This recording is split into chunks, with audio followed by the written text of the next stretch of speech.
leading a frontal assault on the lies of the New World Order. It's Alex Jones. Well, today is one of those days where so much happens all at once. It's hard to know where to begin, but I'm going to start with two stories. One is red-linked on Drudge right now, and if you pull up Drudge Report, you'll see it there in the front and center. I'm your host, Rob Dew. Thank you for watching The War Room. We're here at Infowars.com/show. You can follow me at Dew's News. But let's look at the front page of Drudge.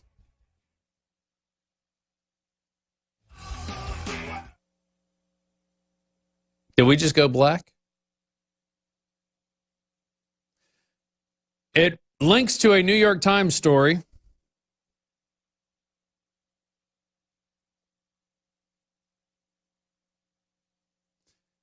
There it is in red. Rod Rosenstein wanted to wear wire, plot to remove Trump. It links to this New York Times story. Rod Rosenstein suggested secretly recording Trump and discussed 25th Amendment. Now, when we get back from this is a short segment. We're going to come back and do a longer segment. I'm going to play to you earlier today when this story first broke. 18shroyer was on the Alex Jones show, and Alex Jones came back in. He did the first hour and a couple segments into the second hour, and then he broke back in to discuss this because this is key. And it makes you wonder, Rod Rosenstein is the one who wrote the letter telling Trump to fire Comey because he knew Trump wanted to fire Comey anyway, and he was just, I'm going to get him to fire Comey, and then I'm going to recommend Mueller and get him bogged down in this fake Russia investigation. And now we learn Rosenstein wanted to wear a wire, and I'm going to have his statement that I'll read to you later because he has responded to this. Now, the other big story, and we have exclusive audio we're going to play for you later in the show, bombshell, PayPal bans InfoWars after lobbying by Soros-funded group. There it is right there. Payment processor terminates agreement citing hate and intolerance. Yet, if you look up Nation of Islam, they still have theirs. The Palestinians still have theirs. Everybody gets to hate except InfoWars, and they won't even tell us what we did, although the sources inside said, well, it's your criticizing of Islam. It's your criticizing of a radical group that likes to throw gay people off buildings and treat their women as slaves. And you can't say anything against that, or you're a bigot. And yet we have these minders running around our country saying if we don't believe allegations that are made out of, appears to be whole cloth at this point, that we're the bigots as well. So they want men to shut up and sit down so they can let the agents of the New World Order take over. But we're going to have audio from the phone call, them talking to our store manager. He's like the business side manager of InfoWars. He's kind of like my counterpart, but customer service, the store, products, Tim Frugier, and he really does a lot. And he was blindsided by this while he was on vacation. But he had enough gall and enough wherewithal to record the conversation so we can play it here for you. Just to let you know, Texas is a single-party consent state. So we can record anybody as long as one party knows. Just remember that. And so they didn't tell us what we did. They didn't show an example. They just said, we did a review and it's hate. That's all you get. So when we get back from the break, we're going to go to Alex Jones and 18shroyer talking about this bombshell story that's up on Drudge right now, the head, front. He should have a siren on it. I don't know why it doesn't have a siren, but it needs a siren. Rod Rosenstein wanted to wear wire, plot to remove Trump. Look at that. Look at that shifty little face, man. He's as shiftier than Adam Schiff.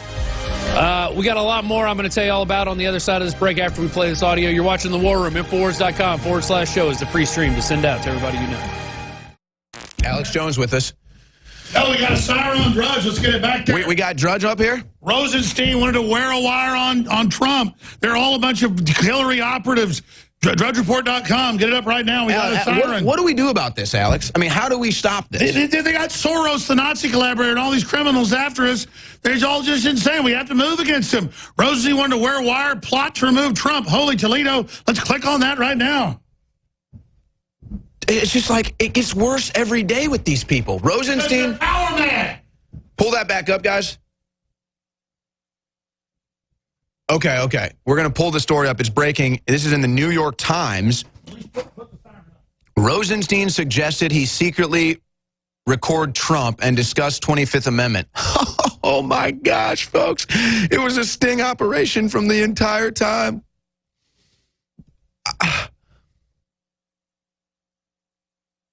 But hold on. People need to understand. I need to stay focused here. This is about destroying you. Owen. That's what I'm telling you. They've all committed so many crimes. They're like the bank robber has the kid saying, I'll blow their head off. That's why they're so dangerous. These people are crazy. Google broke their algorithm to censor. These people are out of control. That's the good news is they're going to go down. Look at that. Rosenstein, that little son of a bitch thinks he's elected. He thinks he's better than America. How do we get that to people, though, that they understand this is about them literally controlling you? This is about them running your life. This is about them destroying the very fabric of our society so that they can get away with high crimes. These that think they're God secretly recording the president. This little bastard. This little Mueller dropper. Just look at that guy. Trying to set up President Trump that we elected because we wanted to put America first. And He's that rat. wearing Nazi tennis shoes. I bet he sells Nazi tennis shoes, too. And I bet PayPal allows him to operate. They certainly let the Muslim Brotherhood operate on PayPal. Oh, yeah. Uh-oh, don't even say that.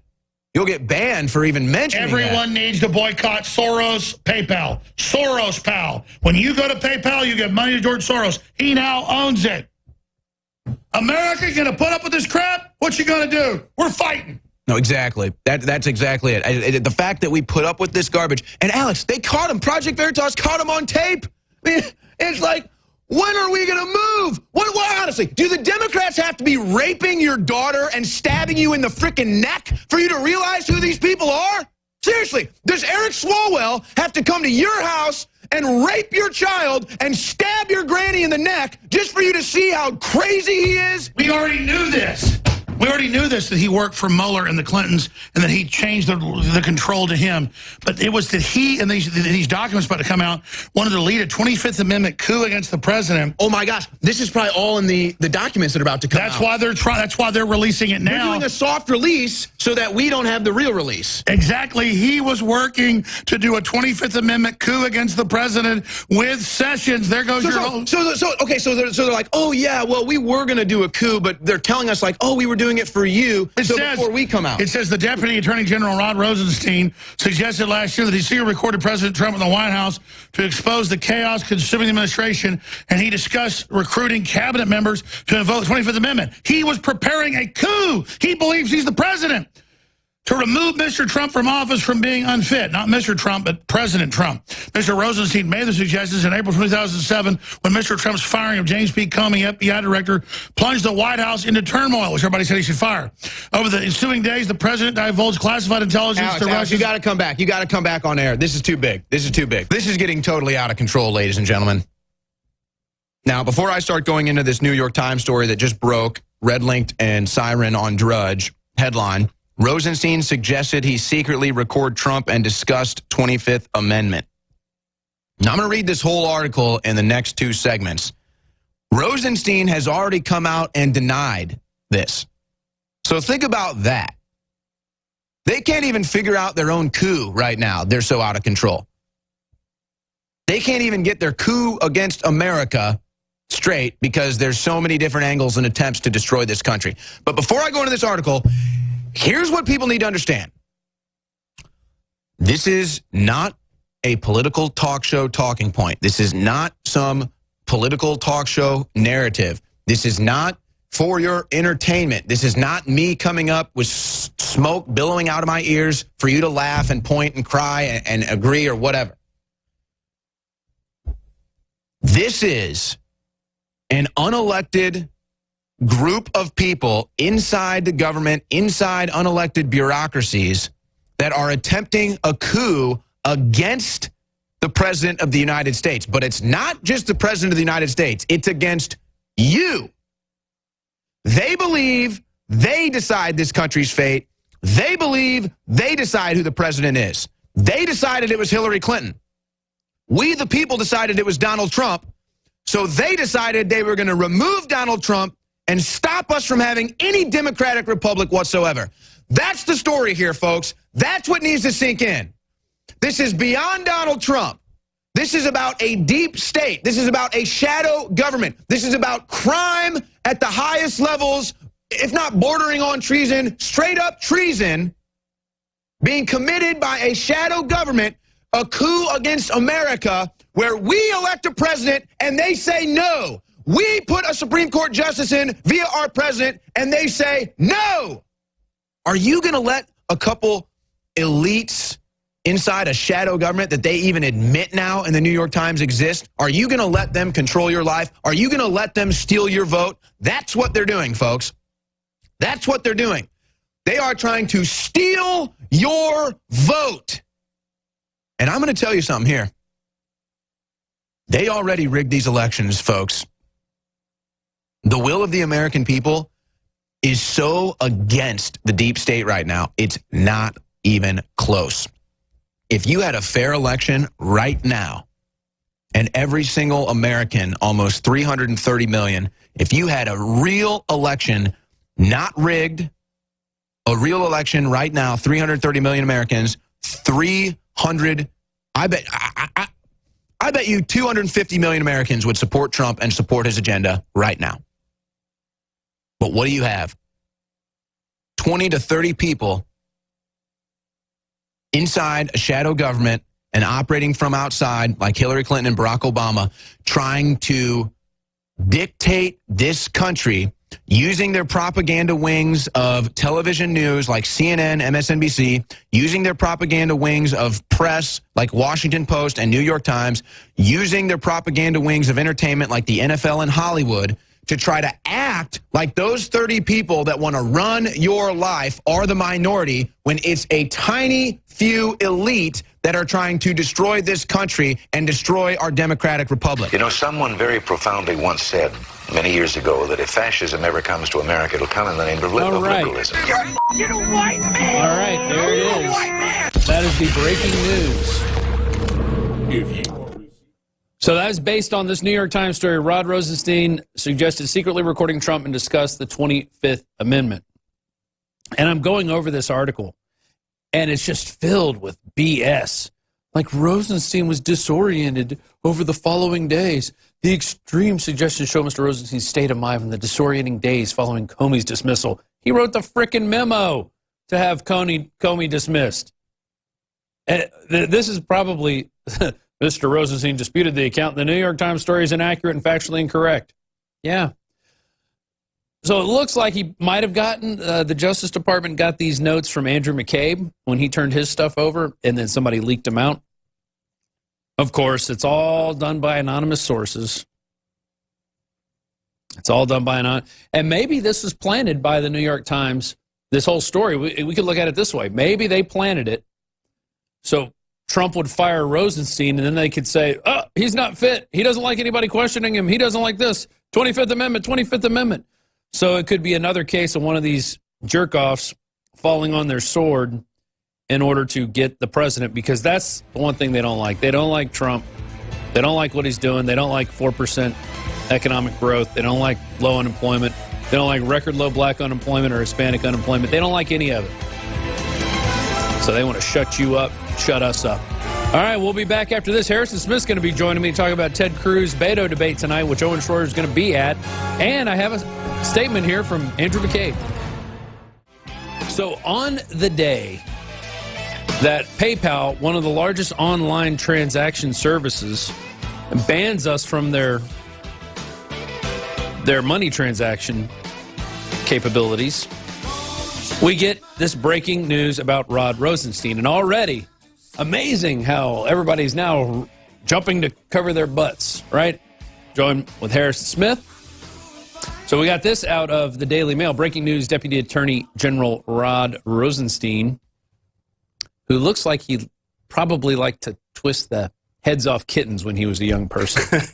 Just me. Weird looking guy. Doesn't look, looks disingenuous. My personal opinion. Report that he discussed using the 25th Amendment to remove Trump and even explored covertly recording him to gather evidence. Ooh. Now, nobody's denying that he said this, but they're saying, oh, he was being sarcastic. Oh, yeah. Hey, guys, what if I put on a wire and go and talk to Trump about the 25th Amendment, huh? Wouldn't that be hilarious? That'd be hilarious. Now, guys, if this leaks out, I'm being sarcastic, okay? I'm being sarcastic. Right, wink, wink. Yeah, exactly. I don't think that's how that works, Like Mr. a freaking Rosenstein. Muppet. The Washington Post, too, cited a source that said Rosenstein's comment was biting but unserious. What do these guys do? When are they serious? When are they not serious? Oh, it's up to them. Oh, so when they come to question you about BS Russia collusion, it's all serious. But when we're talking about wiretapping ourselves to go entrap the president, That's a joke. it's a joke. It's all a big joke. It's a prank, bro. It's a prank. When I text you about the insurance plan, Yeah, you know, That's a prank. Just joking. Just kidding. it's a prank. Just a little friendly banter. No, it's absolutely ridiculous. Fox reported that acting FBI Director McCabe and Lisa Page were in the room when Rosenstein raised the subject, the joke, the prank, bro. Right there. They were all there. It's kind of like when Hillary Clinton jokes about drone striking Julian Assange. Or joking about we came, we saw, we died. Yeah, it's all fun and games. It's all funny. Undoing our democracy. Exactly. And so via Twitter, we get this. This is from Melissa Schwartz, put out McCabe's statement. Please see the below statement for the record from Michael Bromwich, counsel for Andrew McCabe. This is the first and only statement for the record. It'll be our only comment today. Andrew McCabe drafted memos to memorialize significant discussions he had with high-level officials and preserve them so he'd have an accurate contemporaneous record of those discussions. When he was interviewed by the special counsel more than a year ago, he gave all the memos, classified and unclassified, to the special counsel's office. A set of those memos remained at the FBI at the time of his departure in late 2018. He has no knowledge of how any member of the media obtained those memos. He didn't send it to his lawyer friend from Colombia? So that's the Comey maneuver. Well, that's what Comey would do, yeah. McCabe probably has somebody else on the inside. Maybe he has somebody still on the inside. Who knows? I'm sure there is. There were questions about this when McCabe was fired, if he maybe had some information that they were going to try to leverage, against maybe criminal prosecution against McCabe. So it seems like maybe this is coming out. But I think really the main thrust here is that, I mean, obviously Rod Rosenstein wasn't joking. I think we can just write that off out of hand. That's just an excuse. Yeah, hilarious. Yeah, just recording the president of the United States to try to kick him out. But the main thrust is the fact that there was no actual legitimate concern for his mental well-being. They just saw the 25th Amendment as a way to do it. The wedge, as the tool, as the leverage that they needed, or the tool that they needed or could use in order to oust him. There was no like, guys, this president, I'm worried that he's actually kind of crazy. Maybe we need to start thinking about the 25th Amendment. That was never the case. It was, well, we can use the 25th Amendment to get rid of this president, right? There was no, and I mean, this is the liberal playbook. It's almost the same thing as the idea of just all these migrants coming across and claiming asylum, right? Because asylum is this sort of special thing that our country does where, I think it started around World War II when you had all these Jews fleeing from Germany, and it was like, okay, they're going to get hindered by our normal immigration processes, so we're going to have to suspend those temporarily and let them come in because they need asylum. So it's this sort of special dispensation that they get, or that anybody in trouble gets. That they open. Right, that's special, that is useful. They brought a lot of people back after Vietnam. Right. Cambodians, Laotians. It's useful, it's necessary, it actually saves people's lives. Well, now it's just being completely taken advantage of.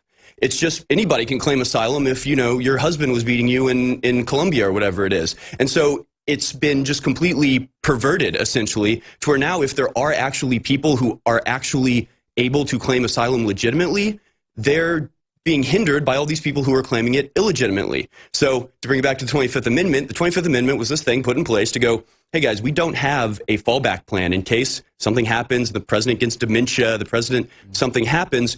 We need something in place God forbid that we're able to remove him legally and we don't have a constitutional crisis. So they put in this very, important amendment saying that here's the way that we do it.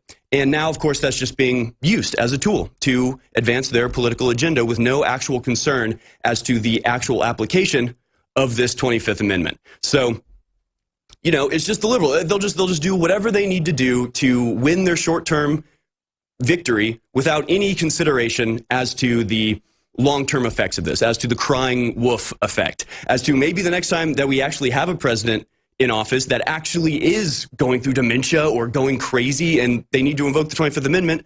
Well, how are we going to know that that's the case when we've seen it been used in a BS situation before? Exactly. It's just they're just willing to use and abuse anything that they think they can in order to achieve their short-term political goals. Yeah, it's really an amazing abuse of power that we're seeing. I think it was Roger Stone. He said, how many people does he have to get rid of in the Department of Justice? He said the top 5. I think top 10. And then you look, and then you hire some people back if they were good, but you got to get rid of the top 10 people. I think you have more, encourage more James O'Keefe stings. Anybody caught in one of these stings, get them out of there. Go let them find another job. They don't have to be criminally prosecuted, but you don't get to work for the federal government if you're openly saying, I'm not going to do what my boss says. How long would I work at InfoWars if I was caught scheming to secretly record Alex Jones to try to entrap him somehow? It's like, no, you should be gone. You should be gone immediately as soon as this is out. Even if it is a joke. You should be making those types of jokes, bro. No, it's completely wrong. I wonder, but it's different because it's Department of Justice, but I wonder if you're able to tape conversations like that legally. Is it a single-party consent state? See, but those laws only apply to normal people, right? Not creatures like Rod Rosenstein, who looks like he likes to twist the heads off baby kitties when he was a young boy. Along with, he probably burnt down some things. He just looks, and it's only those type of people that like to get in those positions of power because they really have no self-worth themselves. So they're like, I have to control what everybody does. Right. Just disgusting looking creatures. He's shown himself to be disingenuous over and over again. He's shown himself to not be working with the president and his agenda. He should be gone. I'm sorry. Absolutely. He should be gone. Sessions should be gone. Really, we need to clean house. Hopefully, Trump's just waiting for the midterms to get through because obviously there's going to be a lot of political fallout to these types of firings. Hopefully we can just make it through the midterms, get some wins there, and get Trump that solid foundational base that he can use to really clean house and get his agenda moving. And we're going to talk about that next, coming up with the first debate between Ted Cruz and Beto O'Rourke is tonight. Owen Schroyer will be on the scene, and we'll have more information about that right across from the break here. Infowars.com/show is a free stream to send out. Well, Hillary Clinton said the other day, if the GOP wins in the midterms, Trump is going to wholesale fire people, which I think he should do either way. Yeah. Stop playing around with these people. They're not interested in working with you. They're not interested in trying to turn the country around. They're interested in sucking off the American people. So that leads us to today's debate. Because if Beto O'Rourke wins, it'll be the first time in a long time a Democratic senator has come from the state of Texas. And he's got the first of his 3 debates tonight. We were seeing polls just a couple days ago. Oh, they're dead even. Oh, he's a few points ahead. And, now it's like, no. Those were fake debates. Even I think it's the Dallas, either Morning News or the Observer, I don't know. They say, they were showing day after day, they were showing a 9-point lead for Ted Cruz, and then all of a sudden this poll comes out, and it's 47-45 O'Rourke leading.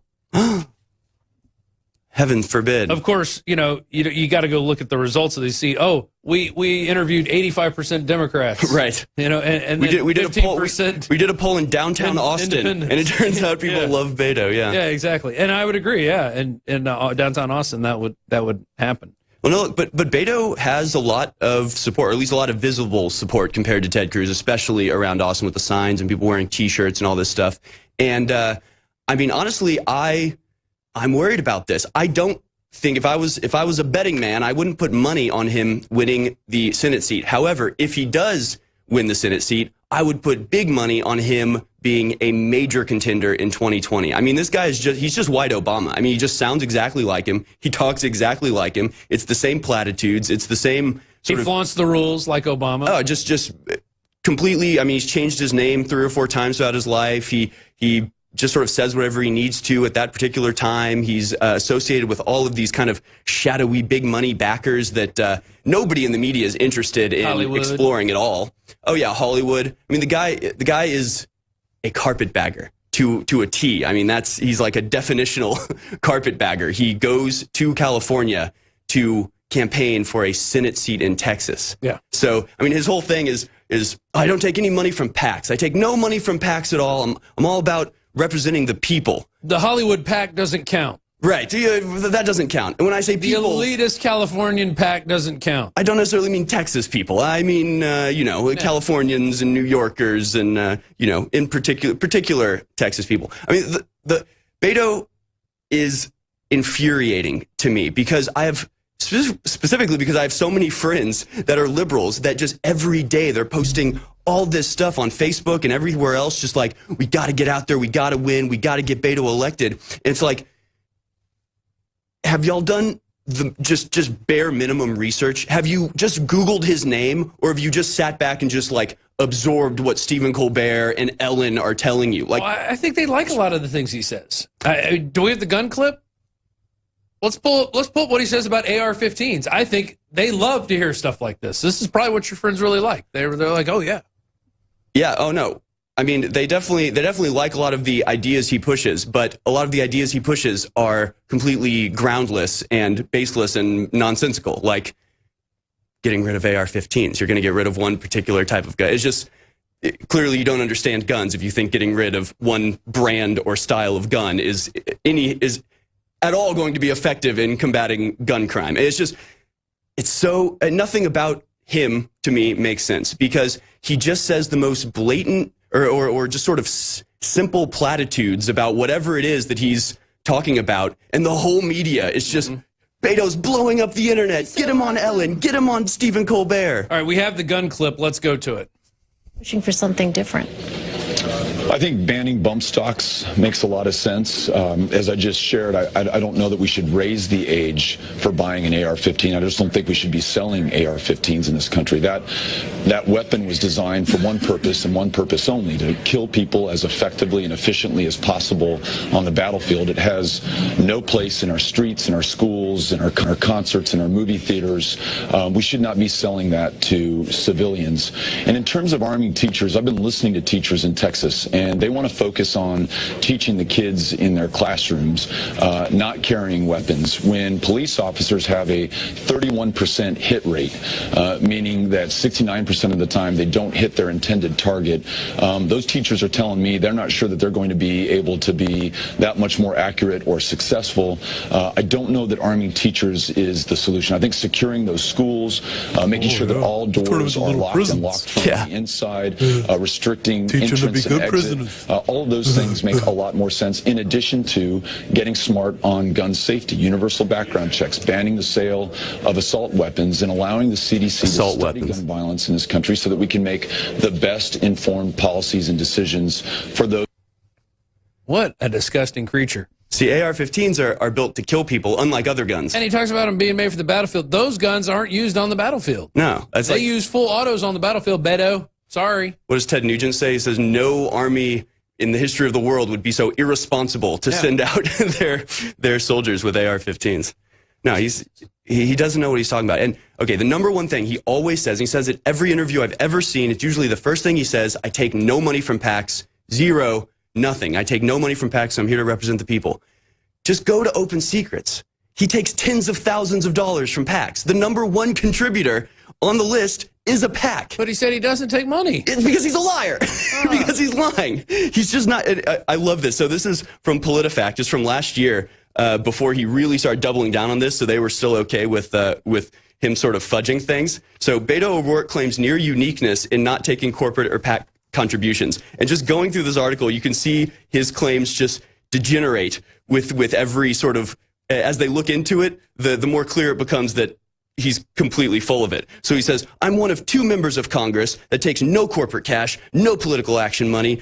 and I don't want you to be worried that when I'm taking a vote or making a decision or writing a bill or looking at an amendment, that I'm listening to anybody but you. Okay, so it goes from I'm one of 2 members out of Congress who takes no political action money. And then he says, well, what I should have said is that there are only 2 members of Congress who don't take PAC money and also don't have a leadership PAC. See, that's what I actually meant. But then later he says, Beto O'Rourke wrote, well, there are 4 members of Congress who don't take PAC money in the last cycle. But then you go to Open Secrets and you find out that Cruz has raised $1.9 million from PACs, which is about 2% of all the money he's raised in his political career, whereas O'Rourke has raised $297,000 in PAC contributions, which is 5% of his contributions of his political. So out of a percentage of all the political contributions to O'Rourke compared to compared to Cruz, O'Rourke's taken double the amount of PAC money in terms of percentage, more than double, almost triple actually, in fact.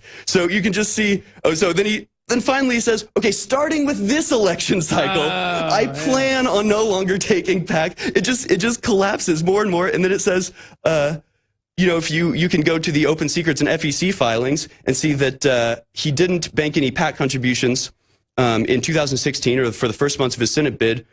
But this proved a slog to confirm because PAC names repeatedly appear up in O'Rourke contribution reports.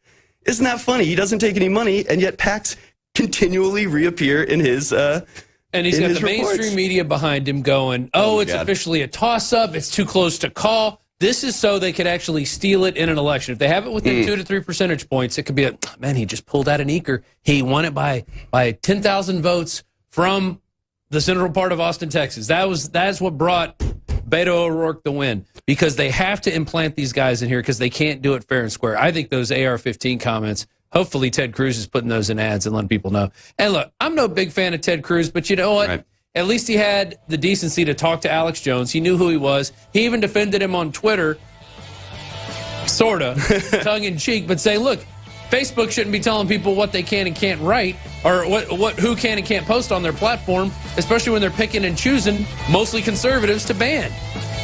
This guy would love to see conservatives banned. This is the kind of trash we don't need in our elected offices. So we'll be right back after this, and I'm going to play that audio for you from PayPal. So back when Infowars.com/app had a link to our iPhone app, I think we got as high as number 3. The app right before that was called Newsbreak. And I remember looking at that, it's pretty cool. Let's get that app. I downloaded that app. And as we were going to break, or during break, it popped up, 50 Cent shot and killed in Morvant, 2 others injured. And I'm like, where's Morvant? I've never heard about this. One of our guys said it was from Trinidad and Tobago, although it could be in Spain. It said 3 men have been rushed to the Port of Spain General Hospital.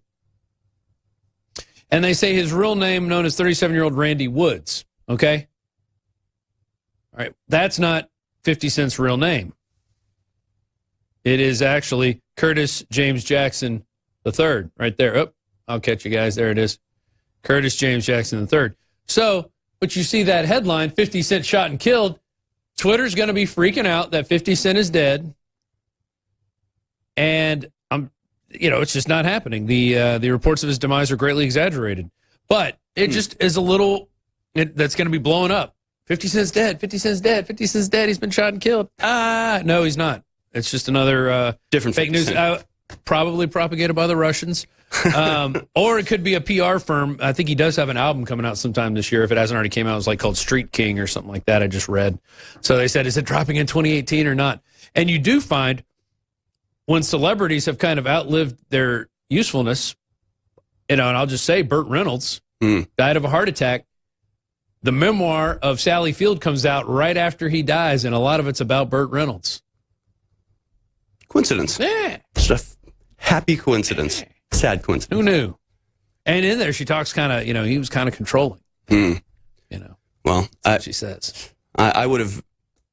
He probably wouldn't have lasted a day at one of Ford's high school parties, though. Yeah. Christine Ford's parties. But let's continue on. I also want to get to this in this segment. From Paul Joseph Watson, bombshell, PayPal bans InfoWars after lobbying by Soros-funded group. Payment processor PayPal has banned InfoWars and what represents nothing less than a political ploy to financially sabotage an influential media outlet just weeks before the midterm elections. Could you say election meddling? And what do they say? Oh, after a comprehensive review of the InfoWars site, you violated our acceptable use policy. You promote hate and discriminatory intolerance against certain communities and religions. What does that mean? The nebulous definition of hate. Mm-hmm. Hate speech. Hate. I wonder if it's coincidence that George Soros is the 9th largest holder of PayPal stock, above eBay. That's coincidence. Just pure coincidence. I wonder if it's any coincidence that it's after Jared Holt, sorry. Jared Dolt from Right Wing Watch published Alex Jones serviced by PayPal despite obvious terms of service violations. Or the Washington Post, as Alex Jones rails against big tech, his InfoWars stores still thrive online. Yeah, how dare he sell products to customers that want to buy them? Somebody stop him. We can't let this travesty continue. And it goes so on controlling. and on. Guys, let's roll that video. Should we set it up first? Yes, I understand. Again, I'm just a messenger. Hello? Hey, Tim. Hey. Hey, sorry about that. I wasn't able to hang up on that other call. No, you're fine. So, hey, I was able to track down Heidi and Steve, who I think I was able to patch into this call. And these are the folks that I mentioned earlier. Okay. So, again, apologies for calling you at this hour on vacation, but I was able to track them down today rather than tomorrow. Great. Hey, Greg, it's Heidi. Hi, Tim. Hi. We do have Steve on. He's also a colleague of mine.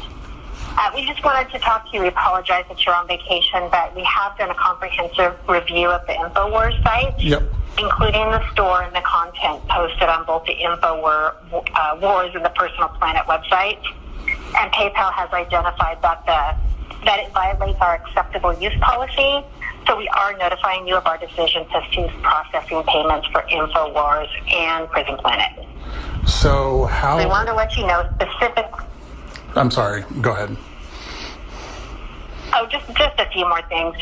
I just wanted to let you know that as we undertook a really extensive review of the site, we did find instances that promoted hate and discriminatory intolerance against certain communities and religions, which in itself is in violation of the prohibited activities set out in our policy.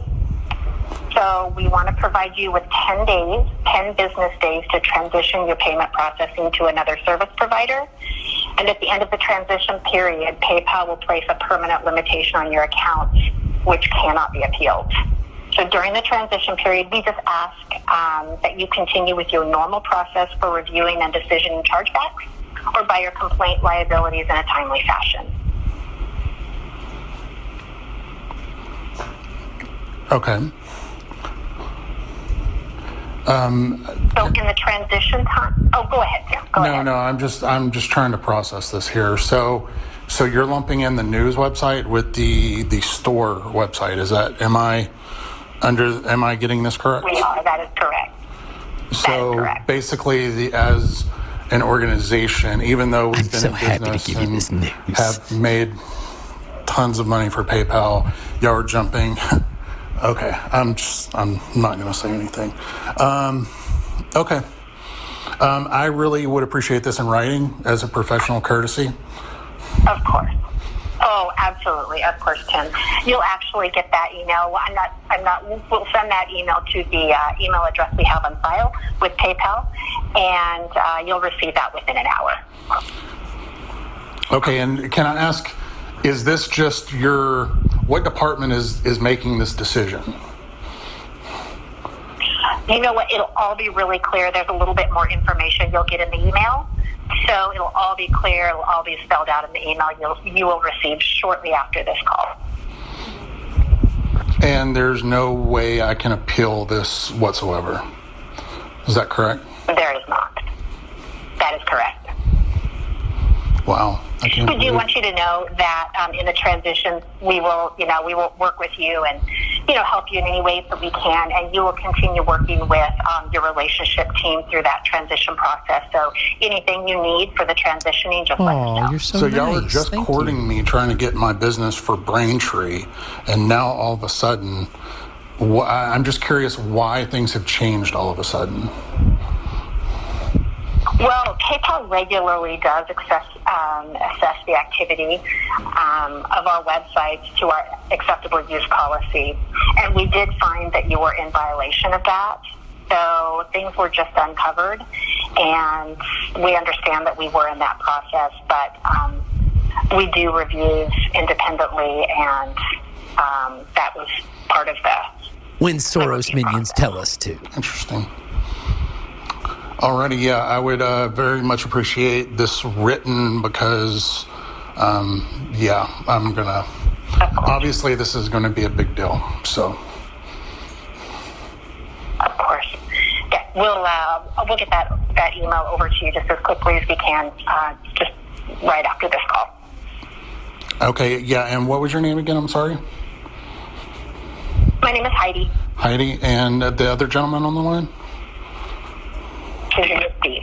Steve, okay. And what is your title there at PayPal?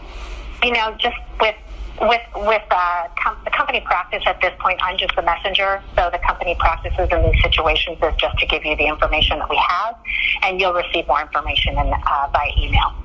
But you're calling me, telling me you're terminating our relationship of more than 15 years. Right, that's when we back it up in email. That's when we'll back up everything. Yes, I understand. Again, I'm just a messenger, and I just have, so much that I'm aware of. So we'll send everything to you in writing in your email shortly after the call. Okay. Thank you. Well, there it is, guys. There it is. That's exclusive email or audio from PayPal. Here we have Glenn Bolton at The Real Media just tweeted out, I have just closed my PayPal account. I have to bring this up close to my bad eyes to read what he said. It has come to my attention that PayPal has decided to join the kangaroo court of opinion and ban Alex Jones from your platform. Whether you agree or disagree to what Alex may or may not have said regarding the Sandy Hook incident, for you to take this action when he has not even had a chance to argue his case in a court of law, it's unacceptable. He is an innocent man until proven guilty in a court of law. So with this in mind, I would now like to close my accounts, both personal and business, in full. Immediately after receiving this email, I will have no part in your company being judge and jury in a case that is yet to be settled. Good day. So there it is. That's just one. Hashtag dump PayPal. Looks like that movement's going to start now, gaining traction.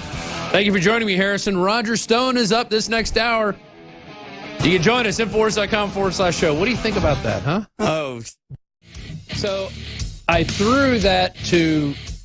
as we were going to break, I said, what do you think of that, Harrison? And I knew we were running out of time. We had like 2 seconds left. And he of course, he said something that was not for television, not suitable for a television audience. Had something to do with effing Soros. There you go. A Nazi collaborator gets to say who in this country can have financial transactions. What do you think of that? What do you think of that? You think that's cool? You think a Nazi collaborator who went around in his preteen years with his guardian confiscating the property of his fellow Jews. Now he gets to say who can buy and sell in America. Literally, mark of the beast level. But I want to read a little bit of this article, and Roger Stone's going to be coming up in the next segment to talk about the slow walking of the FISA document. I love that, too. I'm just the messenger. I'm just an up-talker named Heidi. The company claimed that InfoWars violated PayPal's acceptable use policy, promoted hate and discriminatory intolerance against certain communities and religions. Yeah, we don't agree with throwing gays off roofs and treating women as slaves. We just don't agree with that. I'm sorry. Yeah, call us hateful, call us intolerant. Of course, no specific examples were officially provided to back up this claim, which relies on the nebulous definition of hate, which is so vague that virtually anything could qualify. Off the record, though, InfoWars was told that criticisms of Islam and opposition to transgenderism being taught to preschool children, we should say, kindergarten-level children, first-grade children, second-grade children, small children in schools were two examples of hate. Because we don't agree with that? The ban was instituted despite InfoWarsStore.com containing no political content whatsoever, emphasizing how the decision was a broader attack on the InfoWars platform. PayPal representatives said they were giving InfoWars 10 days to switch processors, after which all services would be terminated. Hashtag dump PayPal. I will be closing my account in the next day or so and taking screenshots of it because I'm not going to put up with this. And you shouldn't either. We shouldn't have to put up with this. PayPal's going around buying up other payment processors. They're going to want to be the Amazon of online payment processing. They're going to make it to where you can't buy or sell on the internet eventually if you let them do this crap. The ban was handed down just weeks after George Soros-funded group Right Wing Watch and Jared Dolt published an article demanding that PayPal terminate its agreement with InfoWars for egregious violations of the platform's own terms of service. Hey, Right Wing Watch hates us. We should terminate they violate terms of service. They hate anybody has a brain and wants to have free speech. RWW routinely violates copyright by, I wanted to say something about that, but I'm not going to right now, by uploading entire sections of other people's videos to YouTube without any pretense of fair use, yet the group's channel has not been deleted. That's right, because different rules for the simpering lispers.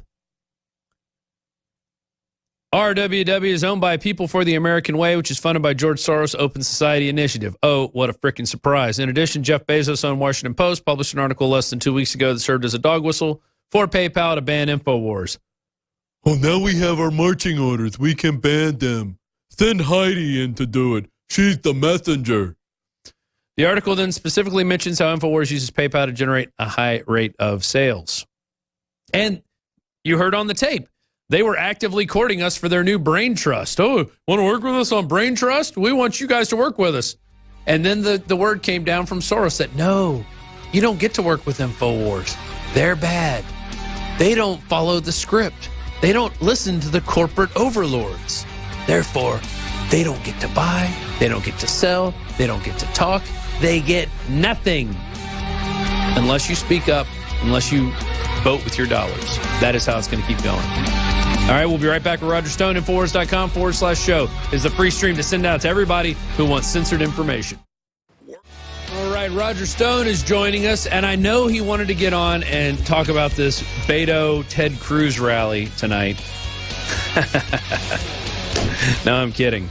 And I don't want to talk about it anymore either, because, I mean, to me, they're both fake Hispanics as far as I'm concerned, even though Ted Cruz is more of a Hispanic than Beto. What is interesting, though, is that we had they're talking about how Beto's so close, but in this Democratic red district, it turned blue. Or no, it was a blue district, it turned red after 139 years. Republicans elected Pete Flores over Pete Gallego, the Battle of the Petes, the Peter Battle in San Antonio. Anyway, let's bring on Roger Stone. We're going to talk about this FISA warrant right now, which, of course, is being slow-walked through. Of course, they're saying, oh, you have to reconsider, President. Oh, and then New York Times launches this little salvo to try and pad the information that's going to come out, to muddy the waters, to just invent more BS. Roger, what the hell is going on in D.C. right now?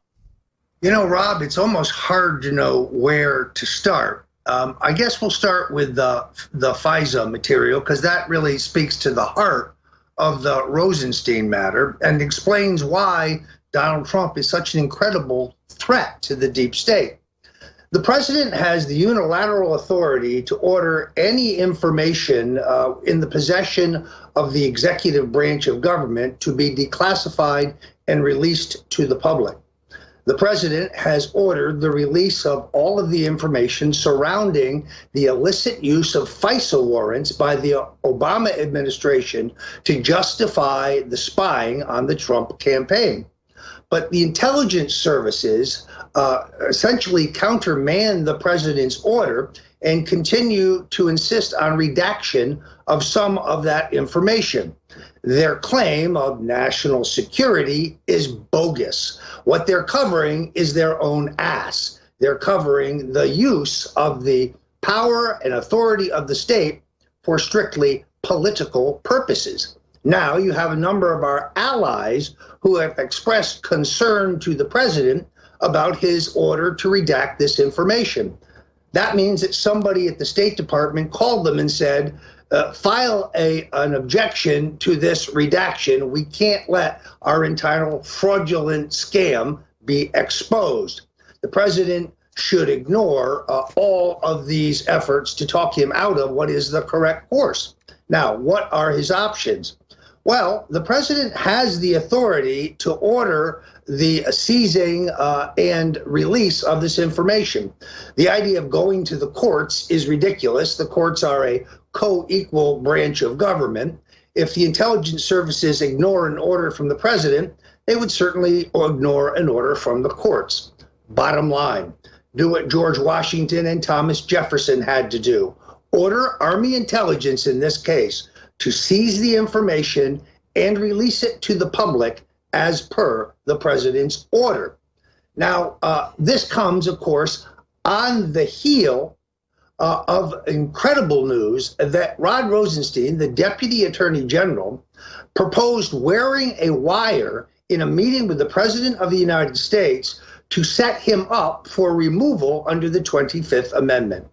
This blows my mind. We here at InfoWars were the first media outlet in the country to report on the intended plan to use the 25th Amendment to remove the president.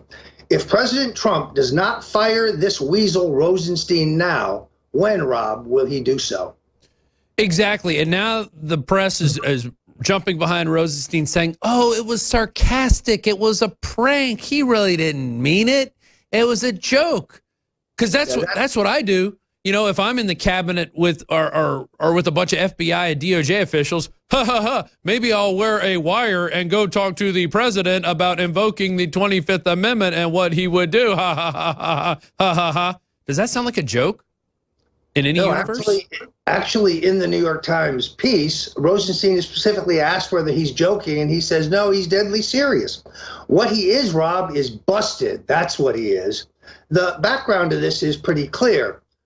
Rosenstein wrote the memo to the president telling him how and why to fire James Comey, the disgraced FBI director. But Weasel Rosenstein did not expect the president to make that memo public, therefore assuming that his friend Comey would never know that Rosenstein had backstabbed him. Now, of course, the world knows that. According to the New York Times, Rosenstein was angry and distraught, worried about his reputation. Dude, your reputation? You have no reputation other than as a criminal who seeks to cover up the misdeeds of the Obama Justice Department in the 2016 election. This needs to come to a head, Rob. Rosenstein, as you know, is the only individual with oversight on the out-of-control investigation by Robert Mueller, a speeding bullet that is still heading for Donald J. Trump. And you have the New York Times article saying, oh, Rosenstein was disoriented in the days that Comey was fired, even though he wrote the memo to fire Comey and recommending it. So this whole article is filled with BS, but it really makes me wonder. And then you have CNN, Vox saying Trump just walked away from his controversial order to declassify Russian investigation information. First of all, none of the Republican Party, I played clips of Louis Gohmert and Devin Nunes all saying it's a great idea. We need transparency. Oh, no, but that's controversial to have transparency. And he didn't even say that. All he said was he asked the Inspector General to review the documents at an expedited basis. And then he says, in the end, I can always declassify. He said this in 2 tweets. If it proves necessary, speed is very important to me and everyone. So his final word was, in the end, I can declassify it if I want to. I'm only doing this to kind of be a nice guy. He needs to stop being a nice guy, though. He needs to just say, listen, I want it reviewed now. Do I need to come over there and get it? Hey, I'm going to come over there and take photos of it and tweet it out. Nobody could stop him. He's the president. He has the ability to do this. Well, and I'm sure he wants to look at the actual language that they wish to redact and see if it has anything to do with our foreign affairs or whether it has to do with domestic politics. I think we know the answer to that question. Meanwhile, all the clips I've seen is they're saying, oh, no, these guys are covering their butts. They're trying to cover their butts. And this New York Times article is just another muddying the waters, throwing smoke in the air to try to get people off the real contents of this FISA memo and these texts. I can't wait to see these texts. Meanwhile, former InfoWars Bureau Chief Jerry Corsi is right now, as we speak, in front of Robert Mueller's grand jury. Now, Corsi had an antecedent relationship with candidate Trump long before I met him in the beginning of 2015. He was talking to Trump, as far as I know, as early as 2011, met with him several times during 2016. Perhaps that is what the grand jury wishes to discuss with him. But sources also tell me that a number of the questions Corsi is being asked relate to, guess who? Alex Jones. This is really simple. If Jerry Corsi tells the truth to the grand jury, it would not only be exonerating for me, but he is in possession of no negative or information that would reflect badly on Alex Jones. I certainly hope, Rob, that he tells the truth. And Corsi's been a guest here for many years. He's actually worked with us for a time, being up in D.C. And I remember when we were in D.C. at our one of our gatherings that we had there at the Mayflower Hotel, he got up and said the last 2 years working with InfoWars have been the best 2 years of his life, just meeting all the people involved with us and really becoming part of the InfoWars family. So I don't see Corsi doing anything except telling the truth. And I mean, we don't have anything to worry about. We don't have anything to hide, except they just want to shut us up. They want to keep us from talking. I played last main segment in the last hour, the audio of PayPal basically taking away our service, Roger Stone. And when we get back, I want to get your reaction to that. But don't forget, they can silence us if you don't do your part, which is spread the links, spread the articles, hand share them if you have to, and go to InfoWarsStore.com where we have 25% off Survival Shield X2 for a limited time. Also 50% off Super Male, Super V Male Vitality. Those are the last runs of those two products, those three products actually. Also 40% off BioTrue Selenium. It works great with X2. You need to support the InfoWar or we won't be here. Stay tuned. We'll be right back after this short message. I'm disappointed in the Attorney General for many reasons, and you understand that. The iceberg of evidence surrounding the fabrication of the Nothing Burger Russia investigation is coming into view, and the mates on this titanic ship of fools are beginning to brace for the collision. The president is allowed to declassify materials. He does have that authority. So how do you square that? Well, the president has the authority to do a lot of things. Doesn't mean if he does it, it's the right thing to do, such as going to war, pushing a button that is going to launch missiles. Nellie Orr, the wife of Justice Department official Bruce Orr, is refusing to appear before Congress for a closed-door hearing. Orr, who worked for Fusion GPS, the firm behind the Steele dossier, was scheduled to appear for interviews during a joint session with the House Judiciary and House Oversight and Government Reform Committees. But two congressional sources said that she is not cooperating with the requests and will have to be subpoenaed to compel her appearance. The sources also said that former FBI General Counsel James Baker is not cooperating with the committee's request for an interview. It's only 20 pages. All you have to do is make a copy and send it out, put it on the internet. So there, at this point, I do not understand why this hasn't been declassified. The president said declassify immediately without redactions. Is there any national security concerns?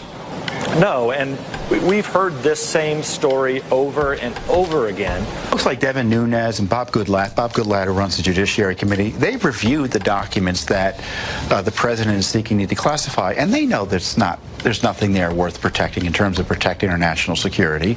And the media who's complaining about the release of this information in this very scandal was happily reporting classified information that was rightly classified, and the release of which would harm national security and potentially harm citizens. Wait, so you're saying that when journalists tell us that their job is to make sure we have less information, know less about what our government is doing, they're in on the scam themselves? Not only that, they're aware of government officials who may have broken the law and leaking classified information. So their allegiance is to bureaucrats and not their viewers or readers, is what you're saying. That's right. You know, the president is, in his genius way, bypassing the media by releasing the documents in a lawful way to the American people, as opposed through the illegal leaks where classified information isn't protected. That's the traditional Washington way. So very quick, since you've been doing this for so long, have you ever seen the media come out on the side of secrecy and against the public's right to know? Well, in this case, they have. The DOJ and the FBI are doing everything they can to slow the process to declassify the FISA documents to the point of stopping it in its tracks, redacting portions of the pages, rendering them mostly unreadable. Well, every time we have seen something be unredacted, it wasn't about sources and methods. We want to protect those, but every time it has been self-serving to protect the people who have been violating federal regulations, violating protocol of the Justice Department, or violating the law. And so it's kind of calling wolf one too many times to be saying, gee, this is terrible. No, it's transparency, and the American people need to see just how bad the DOJ was weaponized and was utilized. And, you know, you hear people like Brennan and others, my word, the damage that man has done. And then Comey, for heaven's sakes, McCabe, Strzok, all these people, they need to have their day in court where they're on the other side of the courtroom than where they're used to. We know Brennan and some of the others had, you know, let's see, was it Brennan voted for communists? I did not know until last week I saw an article from 2003 where Comey was bragging that, yeah, I was a communist until I became whatever I am now. Yeah, I never heard that. Comey the communist. How about, who knew that? It was amazing. The Democrats have long used FISA applications to not only generate a spy campaign on a presidential nominee, but also to spy on journalists. Town Hall reported the Obama Department of Justice has spied on journalists. They tracked James Rosen, formerly of Fox News. They seized the phone records from Associated Press reporters. Now the Knight First Amendment Institute at Columbia University and Freedom of the Press Foundation have released documents showing that in 2015, the Obama DOJ had secret rules to target journalists under FISA. Come hell or high water, the deep state's dirty little FISA secret will come out. Be patient, be alert, and God bless you. John Baum reporting. You know, I wish the president would just do more videos on Twitter. Just go live on Twitter and talk to the people, especially about this FISA thing, because he says something to the inspector general and it gets turned into, oh, he's the man, he's walking away, he's not doing it. You know, and I love these John Baum reports because he takes all the pieces that I've been talking about for the last 3 days and puts them all together in a nice 5-minute package. So be sure and get that report out. Guys, when you find the article, pull that up so I can tell people what the article name is. I believe it's still on the front page of InfoWars.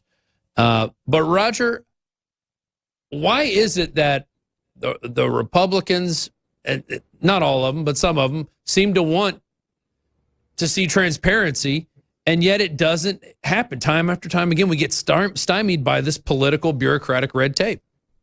Well, because the truth is, the Republican leadership in both houses remains opposed to the presidency of Donald J. Trump.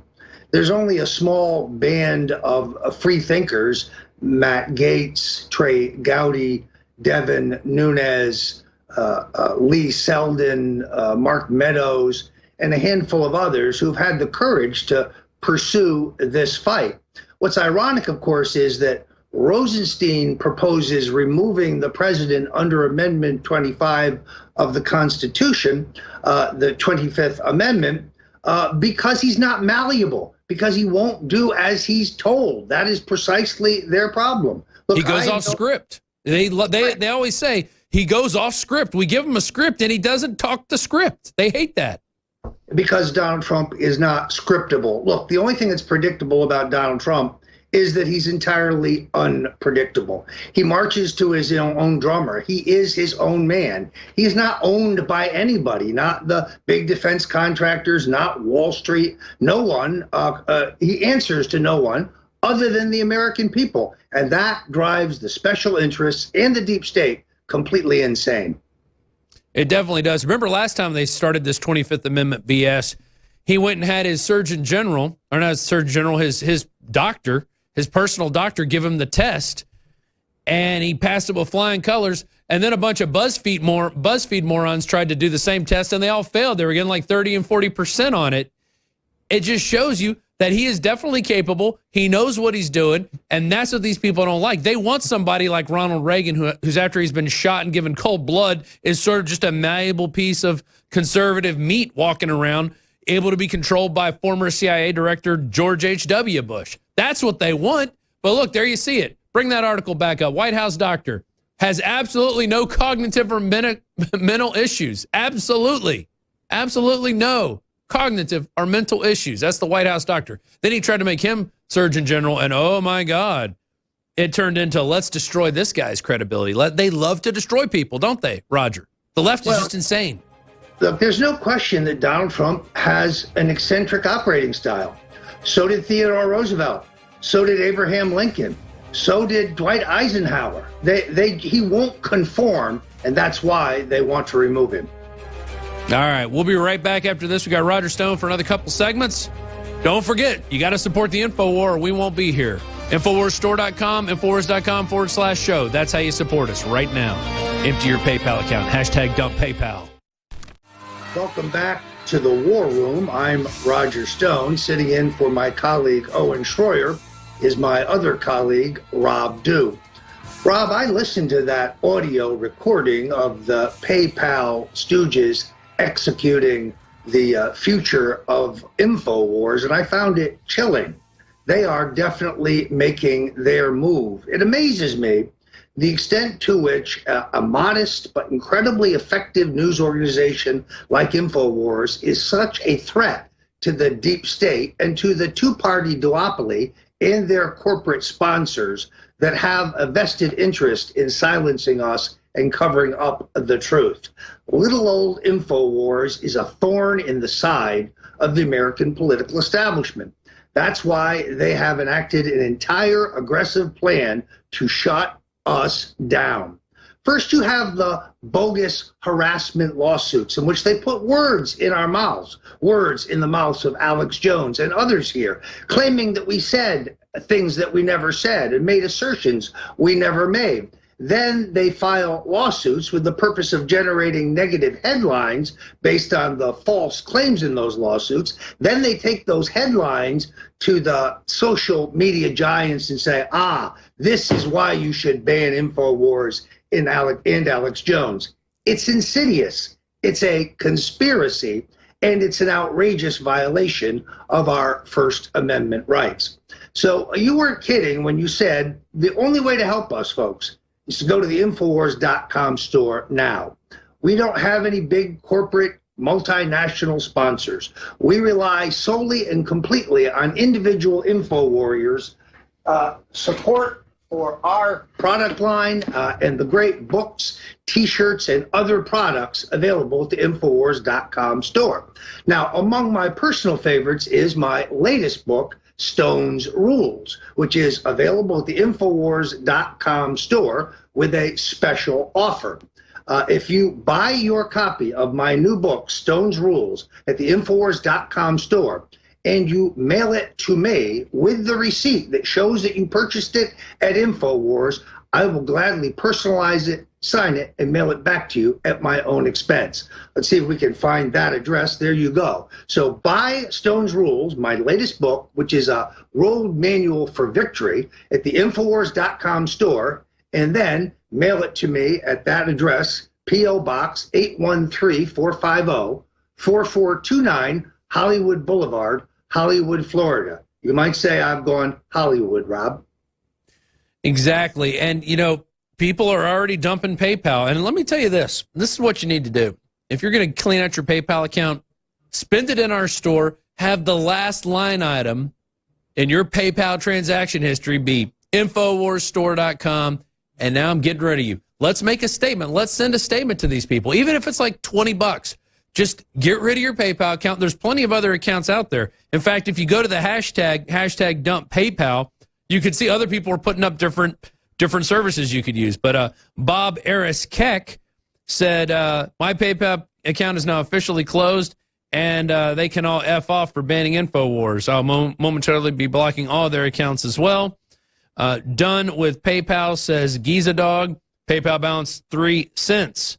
And then other people are putting truth bombs in there. Soros recently invested $137 million in PayPal, and now they're banning conservatives. hashtag Mark of the Beast, hashtag dump PayPal. So use that hashtag, communicate with people. Put on there that you're canceling your account. I'm going to be canceling my account. I got to get home. I got to move it around, move the money around. And I'm done. I'm done with PayPal. I'm not going to support them anymore. I'm not supporting these tyrannical organizations, because if you keep supporting them, they'll think it's okay to keep banning people. And it's not going to stop with Alex Jones, okay? You think that's how it is? Nope, we've seen it. They're going to keep moving on to the next conservative, and then to the next one, and then to the next one. Pretty soon, no one will get to have PayPal accounts unless they're Oliver Darcy or one of his minions. That's what's going to happen. Go ahead, Roger.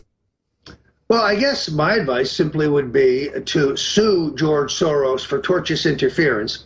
I'm confident that in discovery you could find communications between Soros's minions and PayPal, giving them the order to execute InfoWars and to cut off our ability to do payment process. In fact, those congressmen who urged Facebook and Twitter to ban us, they can also be sued for tortious interference. The war on Alex Jones is unlike anything I have seen in terms of its breadth. Think about this. Facebook, Twitter, Spotify, YouTube, and others, all banning him coincidentally on the same day. Twitter, taking a little longer, but then when Mr. Jones goes to Washington, goes right into the devil's den, right into the lion's den, as it were, to confront the people calling him a Russian spy, a lie. Well, they respond by banning Alex Jones on Twitter. He literally touched a goblin, Marco Rubio. He tapped him on the shoulder, and the other goblin creatures freaked out. How dare you touch a goblin? Don't touch a goblin. And he didn't turn to a pillar of salt, is the amazing thing. Exactly. Alex Jones scares the bejesus out of the political establishment. You know why? Because he's fearless. That's why. Because he is indefatigable. That's why. Nobody works harder to bring you the truth than Alex Jones. And this effort to kneecap him only speaks to his effectiveness. They wouldn't be trying to shut InfoWars down if he wasn't having an effect on this entire debate. And I've always believed that the silencing of InfoWars is a precursor to their move on Donald Trump. We can see it unfolding before our very eyes, despite the fact that the president has created 3.2 million new jobs, despite the fact that we have almost 5% economic growth, despite the fact that wages are growing faster and broader than ever before, despite the fact that we have a record stock market, despite the fact that African American and Hispanic unemployment is at the lowest point ever since they began keeping those statistics, the deep state is committed to removing this president by any means necessary. But before we do that, we have to shut down the Paul Revere of this operation. That's Alex Jones. It sure is, and they are doing their best to do that. That is why it's more important than ever that people spread the word to what we're doing, keep talking about us. They're not going to stop. It's going to be in another 2 weeks. Something else is going to ban us, and then somewhere else. They're trying to put us in the gulag. As Alex Jones stated today on the radio, we are in the gulag right now, the electronic gulag. They don't want us to talk. They don't want us to have a voice. They don't want you to have a voice at the end of the day. They want to silence you. So it's more important than ever to spread these links. Spread the links to the live videos. Spread the links to the app. Figure out a way. I know there's ways to sideload apps on this. And I've heard that people have put our app on services out there that allow you to sideload them. I'm not saying you should do that, but it can be done. When there's a will, there's a way. We're going to be coming up with a web app soon, just like what Gab AI did, where you can actually put the app and it's run through a browser, and you can load it up on your iPhone still. So we're not going to be stopped. We're not going to stop fighting. We just need you to keep fighting with us. Keep spreading the links. Download the app on Google Play. Right now, you can get it for your Android phones. Just go to the InfoWars store, buy our products, give us positive ratings if you like them, because that's how people hear what we're doing, they see what we're doing, they feel the results, and then they spread the word. And that is really the way that you can help us out, because I'm not going to stop fighting. People, oh, you're going to leave. I get people try to troll me on Twitter like, oh, you're done now. Yeah, now you're off PayPal. You're done now. You've been kicked off Twitter. You're done now. You're not on YouTube. You think you're going to get Alex Jones off YouTube? Alex Jones is YouTube. There's never going to be a YouTube without Alex Jones. When they get rid of Alex Jones off YouTube completely, there will be no more YouTube. It'll be corporate tube, is what it's turning into. One more segment with Roger Stone. We'll be right back after this short break. I'm your host, Rob Dew. You can follow me on Twitter because I haven't been banned yet, at Dews News, DEWSNEWZ. And don't forget, Infowars.com/show is the free stream to send out to everybody you know. We'll be right back after this. Welcome back to the War Room. I'm your host, Rob Dew. Final segment with Roger Stone. I was perusing the hashtag dump PayPal a little more and more people are getting rid of their accounts. There's other payment services out there. It's time to start supporting them. You got to vote with your dollars in this day and age. You know, you really have to look at where you're spending your money. And are you going to save a couple cents and spend it on a giant multinational conglomerate who's out there trying to subvert your rights and free speech and our way of life? Are you going to go with the underdog who's trying to make things work and doing things for the right reasons? That's what you have to ask yourself. What are the lefties like? Who do you support? Who do you protect? Who do you serve? As they like to say. Who do you protect? They always yell that at the cops when the cops are there to protect them. All right, Roger, what do you want to get into this last segment? Well, Rob, I just recently had the opportunity to read this entire segment of the New York Times entitled "The Plot to Subvert an Election" by the reporters Scott Shane and Mark Mazzetti. I had occasion to meet Mark Mazzetti several weeks ago. Seemed like a perfectly nice guy, but this is a steaming pile of BS. Very strange. A pile of shift, you might say? Well, it doesn't mention in here any place the $145 million that Bill and Hillary took from the Russian energy company while the control of 20% of America's enriched uranium was on Hillary's desk for approval. It doesn't mention the extraordinarily lucrative banking deal that John Podesta did with a bank owned by an oligarch with very close ties to Vladimir Putin. There's plenty in here about the Trump Tower meeting with Donald Trump Jr., but nowhere does it mention how the woman Russian lawyer got into the country, who approved her visa, and why she met with the head of Fusion GPS before and after the meeting. So this is essentially lie by omission. It's an extraordinarily well-written piece of fiction, and I hope that Shane and Mazzetti can win a fictional author's award for it. But it certainly tells half the story of the election, and it colors the half that it does tell. Nothing in here about the Ukrainian collusion with Hillary Clinton's campaign. We're so obsessed with a meeting between Senator Jeff Sessions, then supporting Donald Trump, and the Russian ambassador. Nothing in here about the many meetings between Russian officials and Hillary Clinton's team, however, extraordinarily one-sided. As they say at the New York Times, all the news that's fit to print embellished with a left-wing tint. Exactly. Exactly. You caught me off guard with that one. I thought you were going to say all the shift that's fit to print, because that's essentially what they do. They take real news, or they take a fake source and say anonymous sources or sources close to the situation or sources familiar with the matter under certain organizing principles say. They invent a lie, then they compound upon that lie, and then try to relate that lie to other things that have happened and try to use that lie to push the president in a negative light and those around him. Notice how, though, Roger, that as they started to investigate Paul Manafort more, it started to come out with these Podesta ties and this and that. What? Oh, now he's guilty. He just pleaded guilty. We're done. We're no more investigating Manafort. We're done. We're not going to talk about him anymore. You see, once we start getting into anything that has to do with the Clintons, all the investigations stop. Isn't that odd? It really is extraordinary. I saw a story yesterday where that eye-popping freak Adam Schiff said that the people around Trump are now really worried because Manafort has agreed to cooperate. No, Adam, the people who you answer to in the deep state are beginning to really worry because Donald Trump has ordered the declassification of the information that shows the largest scandal in American political history, a scandal in which there is an abuse of power. that uses the authority and capability of the state to spy on Donald Trump and his associates. This kind of makes Watergate look like a fourth-rate burglary. This makes Watergate pale in comparison when it comes to the scale. And it's very clear that Loretta Lynch is in on it, that the John Brennan, General James Clapper, Susan Rice. But the real question, as you know, Rob, is what did Obama know and when did he know it? I believe he knew everything. Peter Strzok's text messages indicates that Obama wanted to be briefed on everything.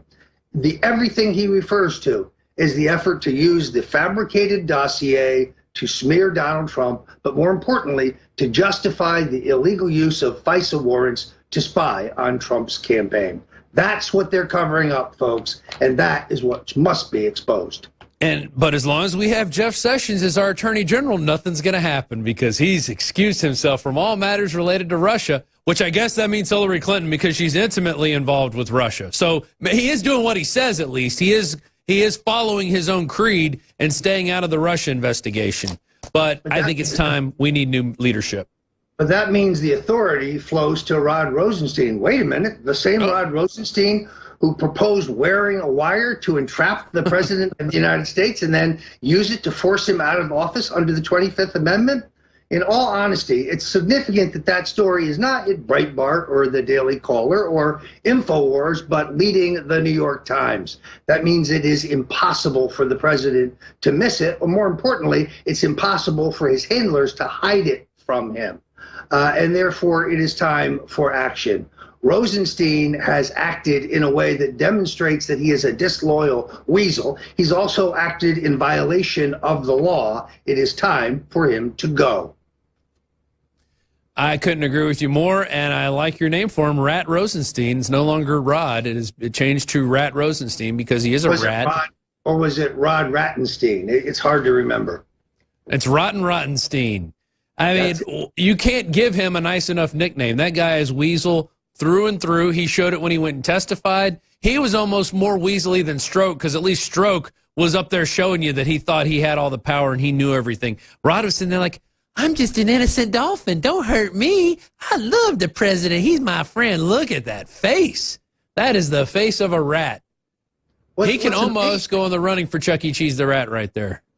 What's amazing about Mr. Rosenstein is the eerie resemblance to Heinrich Himmler. I don't know if you've ever noticed this, but they look like they could be blood relatives, and they're just as trustworthy. The irony, of course, is that Mr. Rosenstein got the position as Deputy Attorney General, essentially co-opting the entire Justice Department with the recusal of Jeff Sessions, through the good offices of Reince Priebus. Incredibly, he was recommended for this position by Elijah Cummings, the virulent anti-Trump black Democrat congressman from Baltimore. Having an endorsement letter on him in your file should, under all reasonable circumstances, ended any chance he had of appointment in the Trump administration, except for everything in this administration in terms of personnel seems to work backwards. If you supported the president, if you were effective on his behalf, as so many good men and women were, your chances of getting a job in this administration are zero. If, however, you supported Jeb Bush or one of the other candidates, and even better, if you signed a letter of never Trumpers vowing never to support the president, hell, you could be in the cabinet.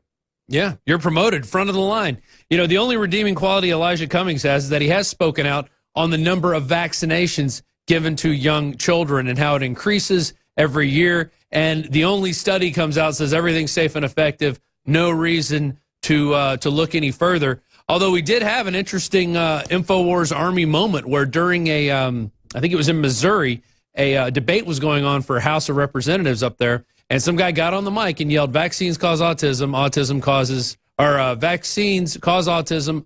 Autism is a result of vaccines." Before they cut the mic off. But it's just going to show you that's how we're going to get our information out from now on, because they don't allow us the platforms anymore to talk. We're going to have to just start taking over their platforms and peacefully telling people how it is. So, Roger, we got one more minute left. I'll give you the final word.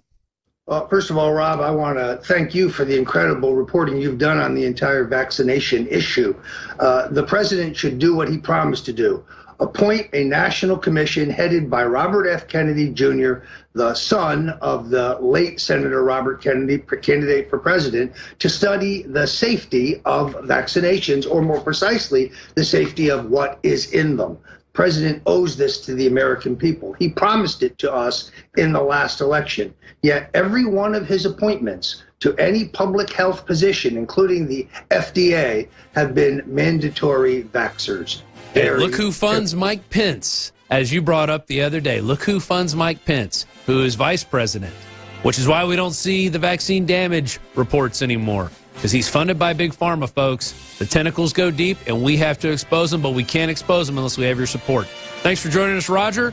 We'll be back in the next hour with Will Johnson from Unite America First. He's going to tell us what's going on with him this weekend. He's got a lot of adventures planned, so stay tuned. We'll be right back. Well, an upset tonight in a Texas Senate district that typically votes blue. Republican Pete Flores, who lost to former Senator Carlos Uresti in 2016, has won the District 19 seat. Yeah, let's take a look at the numbers right now, and you can see 53% of the vote for Pete Flores, just 47% for Pete Gallego. In Texas, I've been screaming about voting Democrats out since about the beginning of 2017, right after President Trump was sworn in.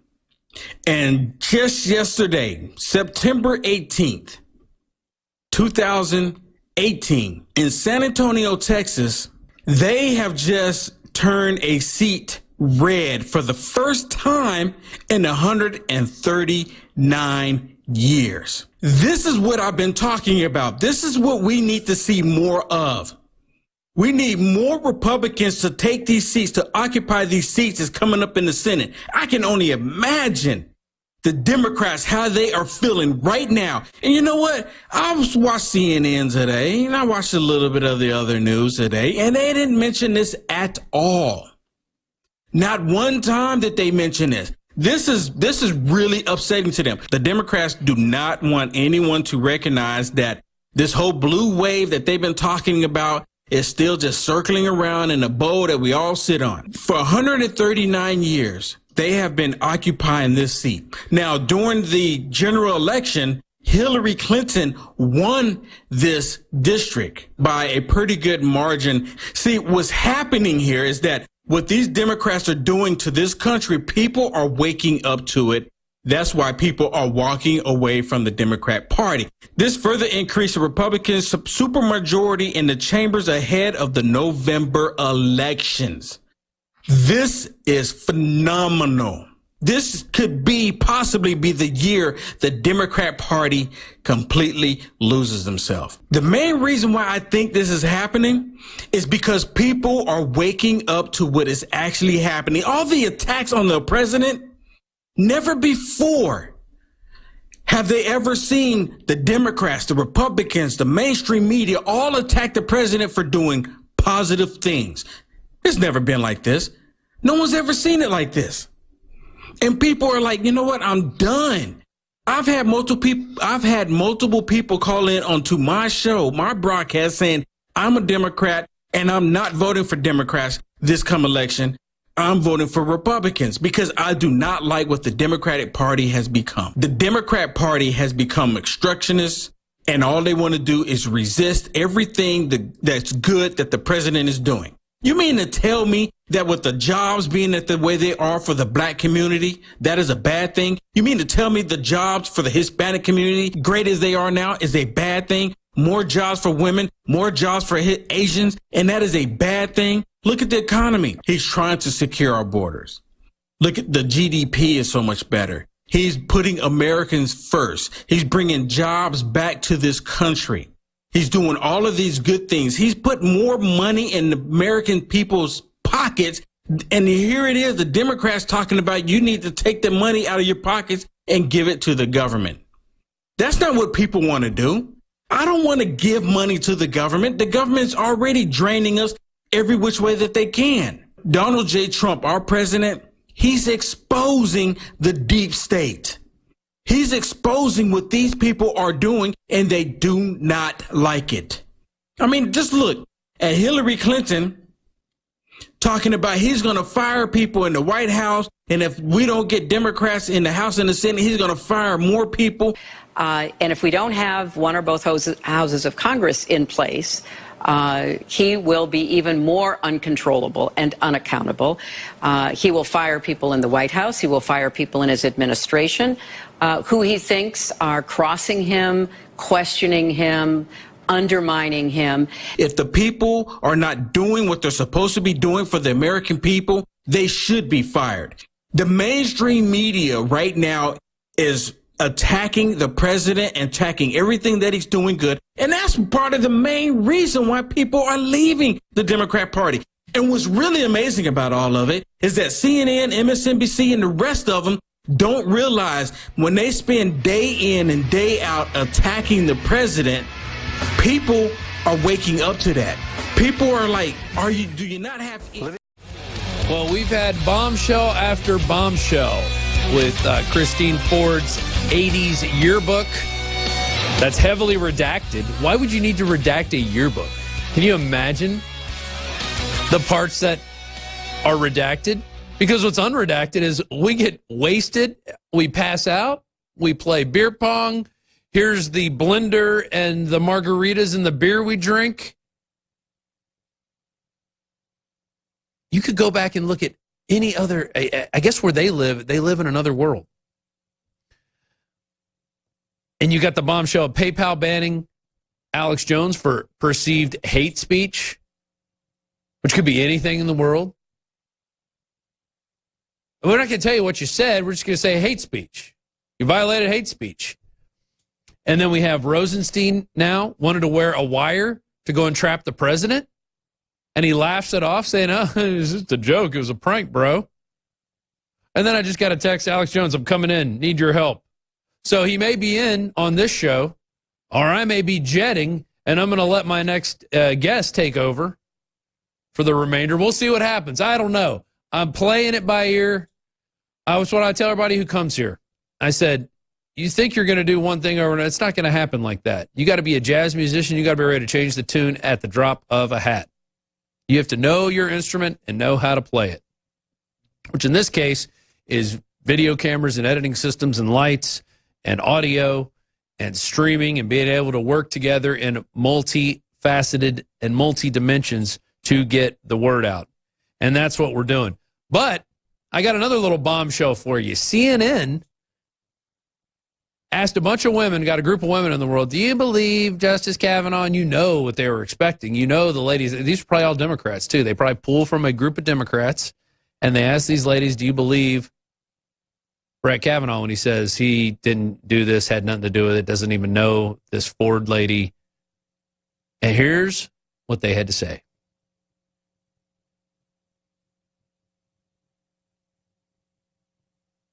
Ah. All right, they just told me they're not ready for it.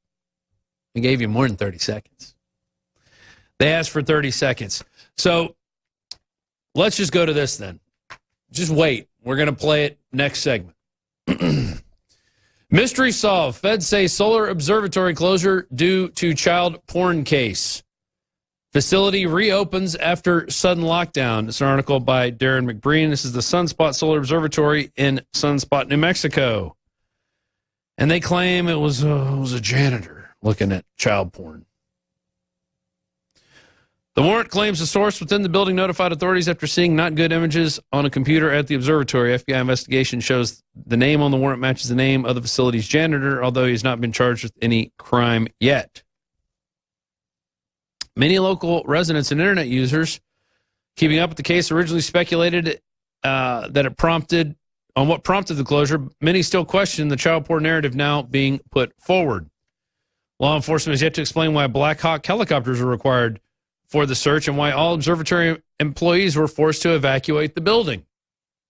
Also, the nearby post office was evacuated and 6 other solar space camera feeds went down at the same time at the Sunspot Observatory raid, according to Zero Hedge.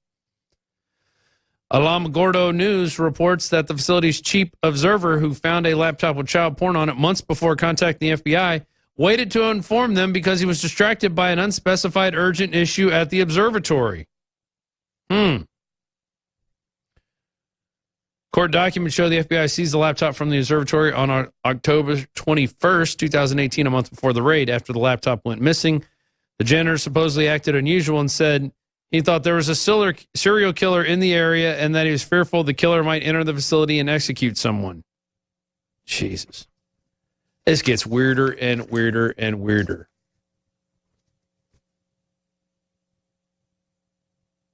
All right, we do have that CNN clip ready. Let's go to it now. This is what happened with CNN when they asked a bunch of women whether they thought Brett Kavanaugh was guilty.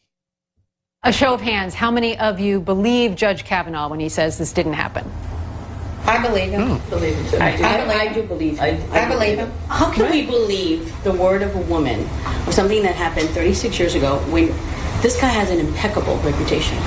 There was nobody that has spoken ill will about him. Everyone that speaks about him, this guy's an altar boy, a scout. He's, because one woman made an allegation. Sorry, I don't buy it. But in the grand scheme of things, my goodness, there was no intercourse.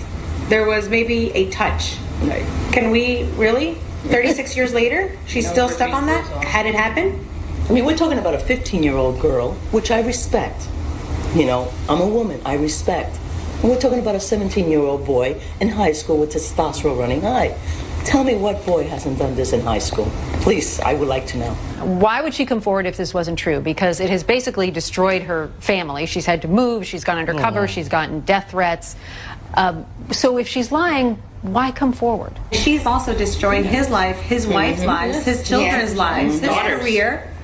I mean, why didn't she come out sooner if she's telling the truth? Why didn't she come out when he was actually, she did come out. Hold on, stop the clip for a second. She did come out sooner. In fact, the Democrats had this letter for a couple months. I think since June, they knew about this. They decided to bring it out.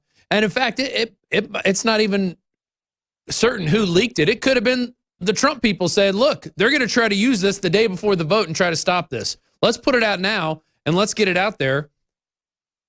And then and during that time, I guess they went and redacted her yearbook, which she was like one of the chief party girls in the whole school. There's excerpts how they would stop boys driving by and bring them to their beachfront condos and hang out and pass out with them all night. Yeah, she probably had a lot of instances that she doesn't remember or doesn't want to remember or has PTSD about because she was a party girl. And now she's trying to be an adult. So, of course, she gets to make up this story. All right, let's continue.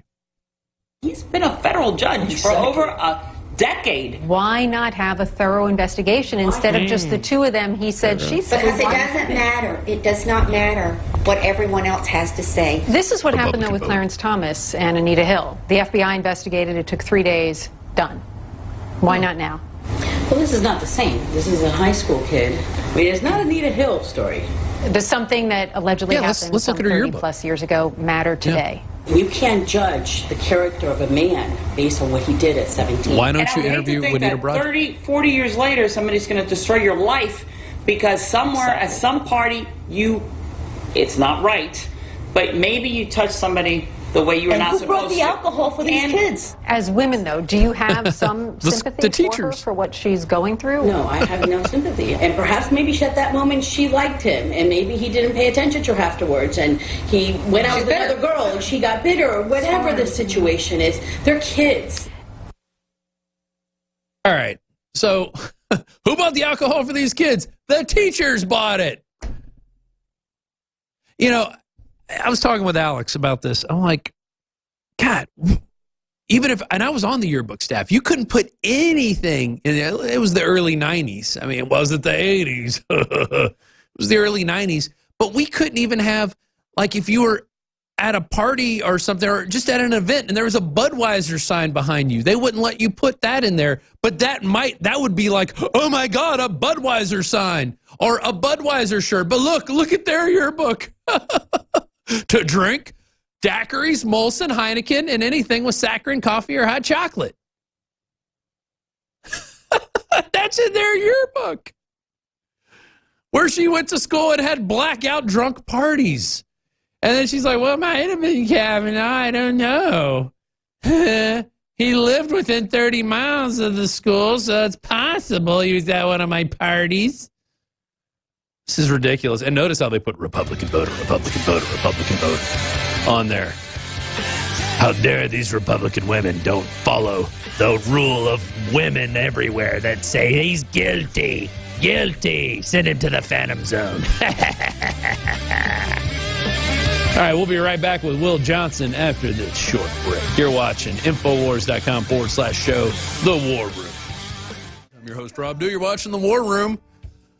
Woo! Let me wipe my brow. And bring on my guest, Will Johnson. We had some Skype issues earlier in the first segment, but I think we do have Will Johnson on now from Unite America First. He's going to be attending Politicon this weekend, and hopefully he'll be getting some great interviews. He's also one of our latest contributors out there on the West Coast, working with us in several capacities. We're also, I think he's going to be joining us at #WalkAway coming up at the end of October. So got a lot to talk about, Will. Where do you want to start? Everywhere. You know, I want to talk about how you guys have been attacked by PayPal. You know, for me, it's just unbelievable that PayPal would just, for stupid reasons, they're trying to say that InfoWars is discriminating against people, which is completely not true at all. I mean, what people are they talking about? So I know I saw the clip out there with InfoWars.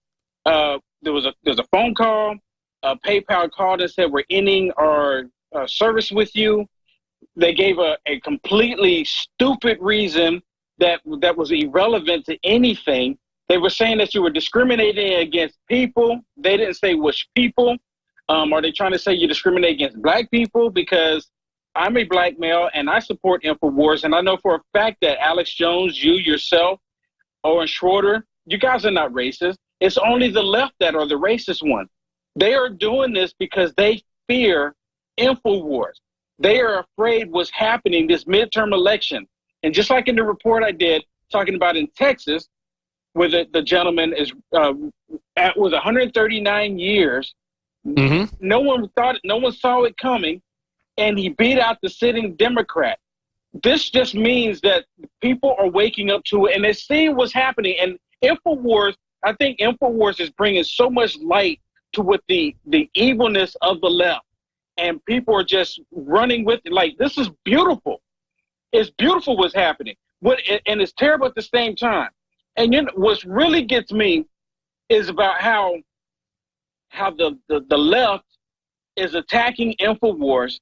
And you know when you're on a freeway and you come up to an accident and you see people slow down to see what the accident, what's happening, what's going on, and everyone's like, oh, you know, well, most rational thinking people are like, oh, I hope no one's really hurt when it's a bad accident. That's what's happening right now with InfoWars. A lot of people are riding by. They're just watching what's happening to InfoWars thinking, oh, I hope no one's really hurt. And they're not really stepping out like they should be. People should be screaming to the rooftops what's happening right now to InfoWars. This has never happened in this country like this.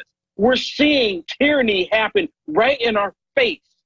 And just because we have Donald Trump as our president, they're not going to stop doing this. They're going to increase more and more day after day on how they can take out InfoWars.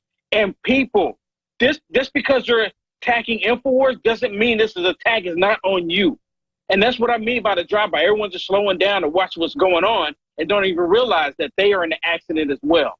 Yeah, the accidents are up ahead for anybody who speaks out against corporate tyranny. And how does it happen? It happens incrementally. How many people we talk to, it's like the New World Order is going to be an incrementalism. And there it is. We're going to just ban him here, and then we're going to ban him here, and then we're going to ban him here, and then we're going to ban him here, then we're going to take away his right to buy and sell. You know, the next thing is InfoWars takes credit card payments. How dare they? How dare they? Why it's okay for CNN to get billions of dollars from other countries that oppress their people outright in the open. That's okay. That's okay for CNN. They can get millions of dollars from drug companies that kill people regularly. That's okay because they're CNN. They're liberal. They're good. We say, we say, hey, we don't think radical Islam should be tolerated here in the United States. We don't believe we should be throwing gays off buildings or support people who do that or support people that treat women like slaves and are basically barbarian level. We don't believe we should support that. We don't believe we should be teaching young grade school children that they should cut their genitals off and not be proud of who they are. We don't believe that. Sorry, we're bad. Yeah. Why is that? Why is that bad? Why? I mean, it's really insane. These people have lost their mind. And I like saying that all the time. They have lost their mind because they keep showing us that they've lost their mind. I mean, InfoWars is really at the tip of the spear. And we're seeing this tyranny going on. You know, Facebook is paying CNN to put out fake news. And then you have Facebook banning InfoWars. Does that make any sense to anybody? I mean, it's been millions of dollars getting Anderson Cooper to go on Facebook to push out fake news, which we all know is fake news. And it's completely okay because they're liberal. They're all happy here because we push the agenda that we want to push. And if anyone who goes against it, they're hateful. You're the ones that's being discriminative against us. I can't even get it out. You're discriminating against, you're discriminating against us if you don't want to hate the same people we hate, or if you don't want to dislike the same things we dislike. Right now, this midterm election, I think the main reason why they're doing it is because they're afraid of losing their power. You have millions of people. Never before have you had millions of people saying they're walking away from the Democratic Party, and the Democratic Party is afraid. They're afraid of losing their power. And it's coming down the pipe. I mean, we see it. We see it happening. Now, do I think that the Democrats are going to completely lose themselves come this midterm election? No, absolutely not. But it would be a beautiful thing if they did. I would support it 100%.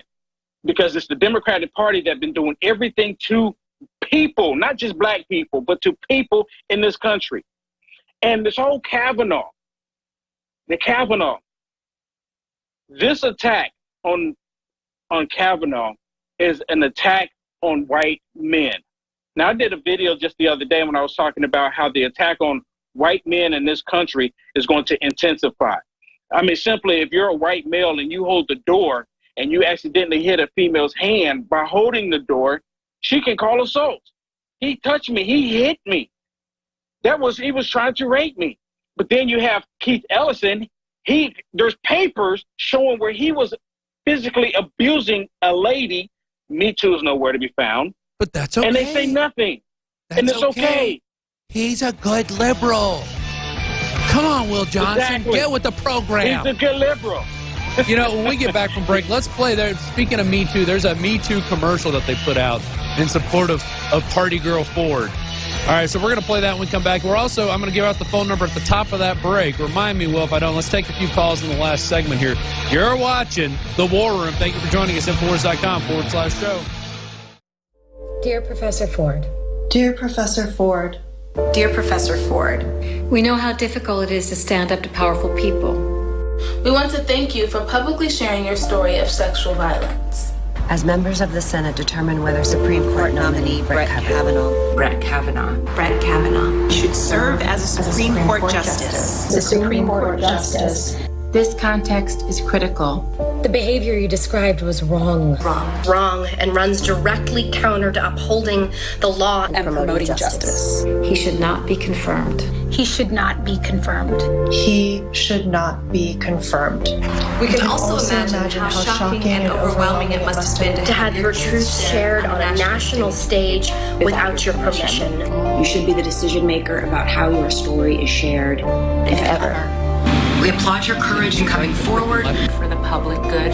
And we will be with you as you face the inevitable backlash. The inevitable backlash. The inevitable backlash. You're strong. You are strong. And you are not alone. You are a survivor. A survivor. A survivor. And millions of us have your back. You and your testimony are credible. You and your testimony are credible. You and your testimony are credible. We haven't heard her testimony. We believe you. We believe you. Signed, your sister. We don't care if you're Signed, not. your sisters. We don't care if you can remember any of the Your details. sisters. Signed, your sisters. Well, that's sweet. I'm glad the sisters are coming together. Because I hope nobody ever makes up anything about them that happened 30 years ago, even though they have no recollection of it, no details. Wow. All right, let's go back to Will Johnson. Will, what'd you make of that? Insanity at its fullest. It would have been better, though, if they were all wearing their pussy hats, though. I mean, that would have just you know. Yeah, you know, I'm surprised they didn't wear them. Yeah, I can't believe that. It's really interesting that they didn't wear them. Why? So they're doing this whole campaign trying to smear someone for something that might have taken place 36 years ago. You know, I have so much stuff that I've done 36 years ago. I'm not perfect, and if I did it, I would admit to it. But 36 years ago, you know how many things that people have done 36 years ago? I'm willing to believe, I'm willing to bet each one of those ladies that was in that video 36 hours ago did something they shouldn't have done, let alone 36 years. I guarantee it. Before we go any further, here's something I have to do. I need to give out the numbers so we can start stacking up some callers, because I'm sure you want to get to some of those. 888-201-2244, 888-201-2244 is the number to call. You can talk to myself, Will Johnson, and we could try to get to the bottom of what's going on. And I will let you know, it sounds like Alex Jones is coming in. So about 6 o'clock, maybe 6:05, we are going to go live again. There will be another live stream. Now, the way to get to these live streams, if you're on our app, is be sure you have your bell rung on the notifications. You go on the InfoWars official app, you go to news, and the bell's in the right-hand side. Click that, and you'll get notified when we do go live, because we do put all these live streams in the context of an article. But Alex Jones will be covering this Rod Rosenstein revelations and more, and we do have the callers lining up.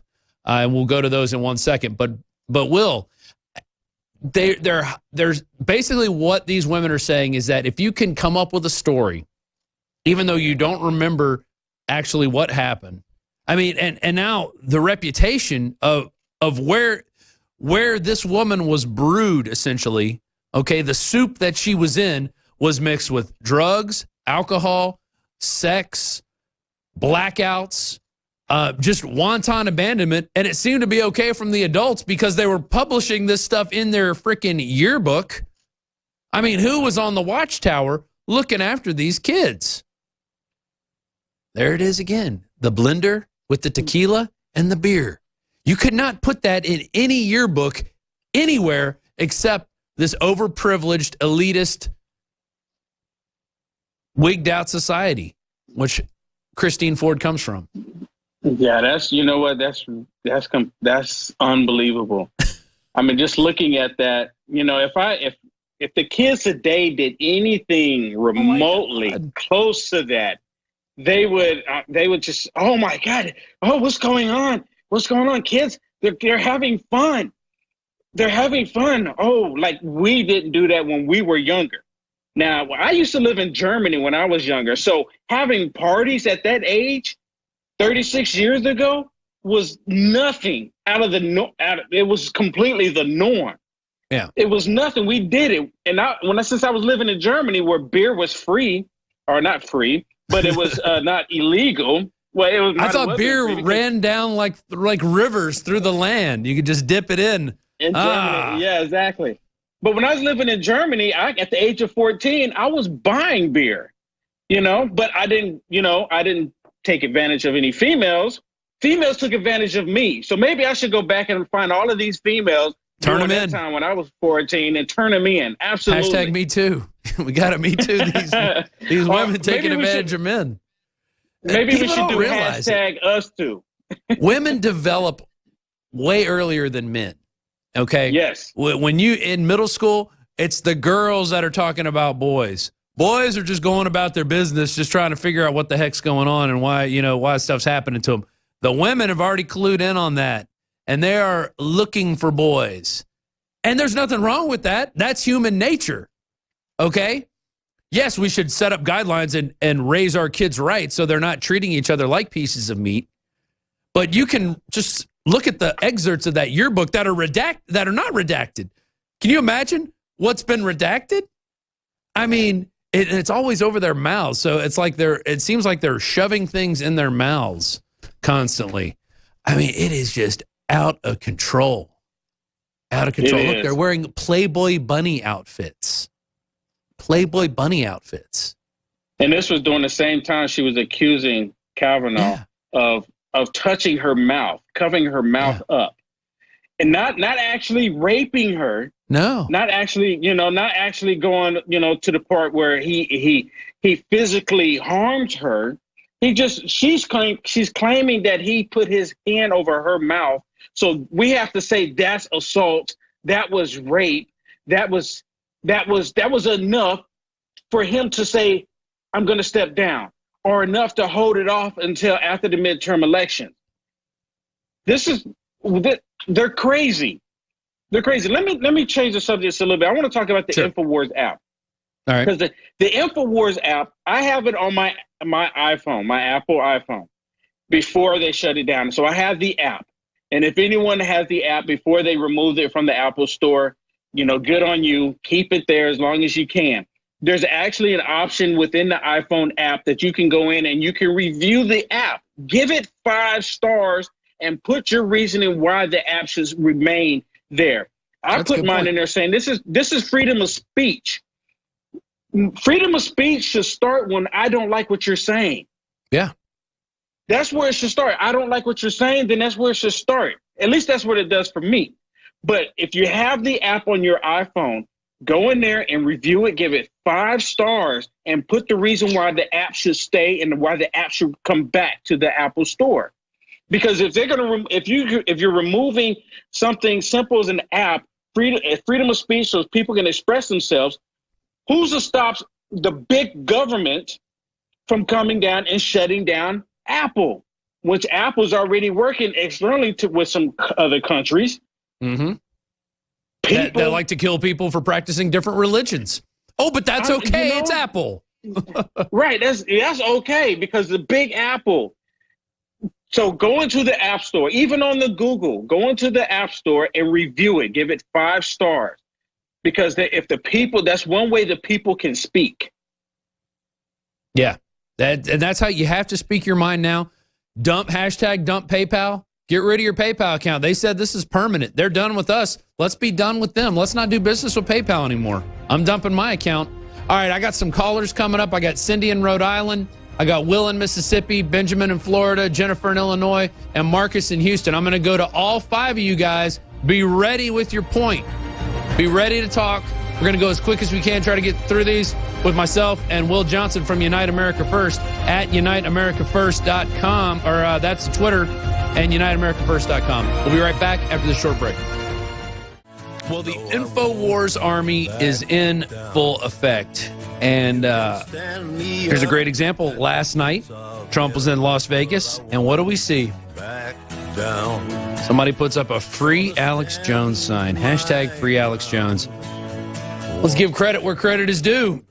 That was to @Hill Benjamin, Deplorable Hill, put that up. We could probably show his short video. I guess he shot a quick video. But part of the InfoWars army. He is part of the InfoWars army. And he said, Operation hashtag free Alex Jones at InfoWars army is complete and accomplished. There it is. Thank you, Deplorable Hill, for doing what you do. And don't forget, tomorrow, here in Austin, Texas, there's going to be a free Alex Jones rally hosted by Patriot Prayer. I know Will's close to Patriot Prayer. He goes to a lot of their events because they're on the West Coast. It starts at 1 o'clock at Woolridge Park, 900 Guadalupe, 78701. 1 o'clock tomorrow, 1 p.m. Central. Be there. Join us for the rally. And let's go now to Cindy in Rhode Island. We got a few more callers, too. Let's go to Cindy in Rhode Island since she called PayPal to cancel. Go ahead, Cindy. What did they say? Hi. Yes, I canceled, and they didn't understand why I wanted to cancel. And he had no idea about, InfoWars, and I found, you know, the freedom, the name of the place. I'm all nervous. I never did this before. But anyway, I told him that I buy vitamins and that PayPal will have nothing to do with this company because they believe they have hate speech. I said, but what does that have to do? I buy vitamins. And I was trying to explain everything to him. He was very sympathetic. And then he said, well, he realized someone must have told him the name Alex Jones. And then he told me that Alex Jones spreads hate on gays and blacks. And I'm like, you've never heard him. You've never watched him. And I said, there are murderers out there. And this Apple company with, these poor Chinese people that have to have their children chained because they can't even take care of their kids because they're so busy working. And, and there's all these terrible things. And he listened and, it was more of that Alex Jones. And I was very upset. And I even also said it was people like me and people that watch Alex Jones that help make PayPal, that help make Amazon. And, what do? But they deny us, they monopoly everything. And now we can't even have what we want, and I'm buying vitamins. What does that have to do with hate speech? What does that either? Does it make sense? Yeah, they don't need you now because they've built the platform. We've all come to it. We've used it over and over again. We made it successful. The people did. And now it's like, well, now we're big, we're corporate, we can do whatever we want. Right.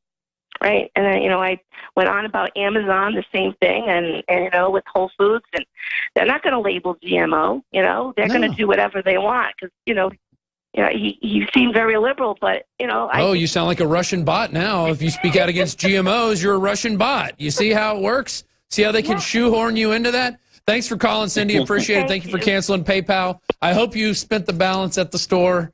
I'm going to be spending whatever I have in my account because actually I never linked my bank account to them. I realized that during the break. I said, well, you know what? I'm just going to go find a business. I'm going to support them. Maybe I'll buy some stuff at the InfoWars store. And then I'm done. I'm done with PayPal. I'm going to cancel the account and it's going to be it. That's it. Go ahead, Will. It's great. There's other services that you can use. Yes, and you were talking about that earlier. If you just go on Twitter and look at the hashtag remove PayPal, dump or leave PayPal, dump PayPal. Yeah, sorry. If hashtag dump PayPal, and you can find the other services out there. So I'm going to do that as soon as I get off of here with you. I'm going to go look and see at some of the other services because if PayPal is going to do this, and I'm going to call PayPal myself as well, and I'm going to record the call. I'm going to record the call when I call them and ask them to say, I can't do business with you any longer because you're shutting down access to InfoWars, which I do a lot of business with myself. I buy products from InfoWars. I buy the Brain Force from InfoWars. That's for me, that's one of the best products you could ever buy. The Brain Force and the Brain Force in the InfoWars store. I love it. It works like beautiful. But anyways, I'm going to call them and I'm going to tell them the exact same story. I love the story from the lady that just called. It's beautiful.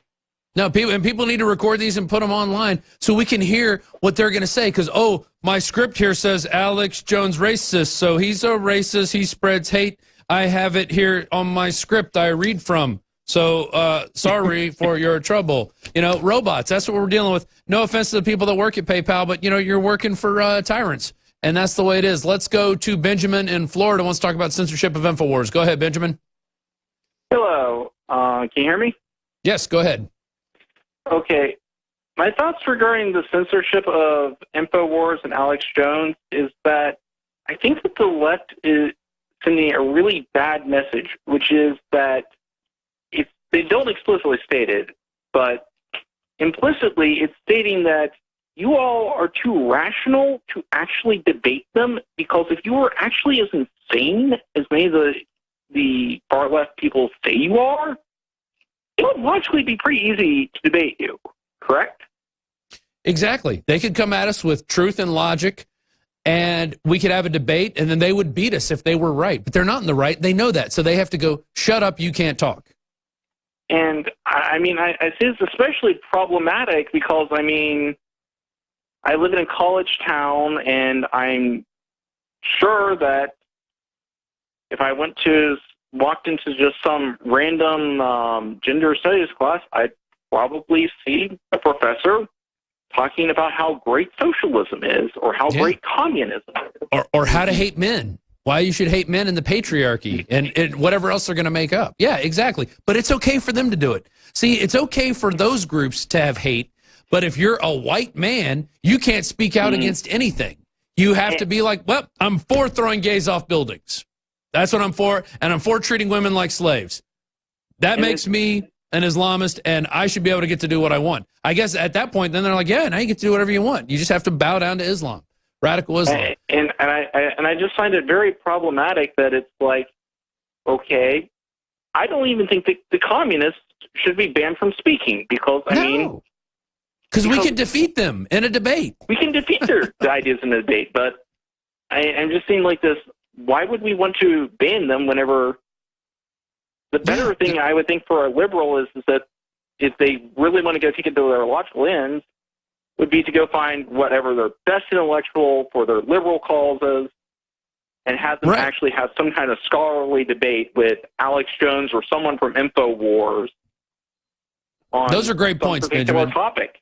Great points. I got to let you go. I got two more callers I want to get to. Will Johnson, do you ever like try to silence people, or you debate them, right, when you're out in the field? No, I love debating them. I love talking to them. A lot of times they don't want to talk to me because they get frustrated because they don't have any valid points on anything. They can't come with any facts. They come based on feelings. Well, I feel this way. I feel that way. That's what your feelings are irrelevant to all of it. What are the facts? That's what we should be dealing with, but they don't deal with facts. Exactly. We got 2 minutes left. Let's go to Jennifer in Illinois. Go ahead, Jennifer. First of all, there's no way that lady is telling the truth. Too many conflicts of interest, right? With her employer, all those research papers. Her donations. Her past with her parents. Exactly. Yeah. Second of all, I think exactly. And I wonder if we're at the point now where we have to question, is Donald Trump playing us? He ran on Drain the Swamp. He ran on Lock Her Up. Why is it that Robert Mueller has not been fired? Well, I'll tell you why. They would go for impeachment at that point. They would say, oh, that's it. He doesn't want to be investigated. He's trying to be a tyrant. So they blocked him in a corner. And if you look at these Project Veritas videos, you imagine if there's one of those type of people that's with the Democratic Socialists, there's probably hundreds more inside these organizations actively working against him. He's literally a man with no allies right now fighting against the deep state. I'd love to talk to you more, Jennifer, and I agree with you. I wish you would do more. I wish you would go on the offense more. I got 50 seconds. Marcus in Houston, go ahead. You got 20 seconds. Go for it. Hey, good to hear from you again, Rob Dew. And, man, I got to make this quick.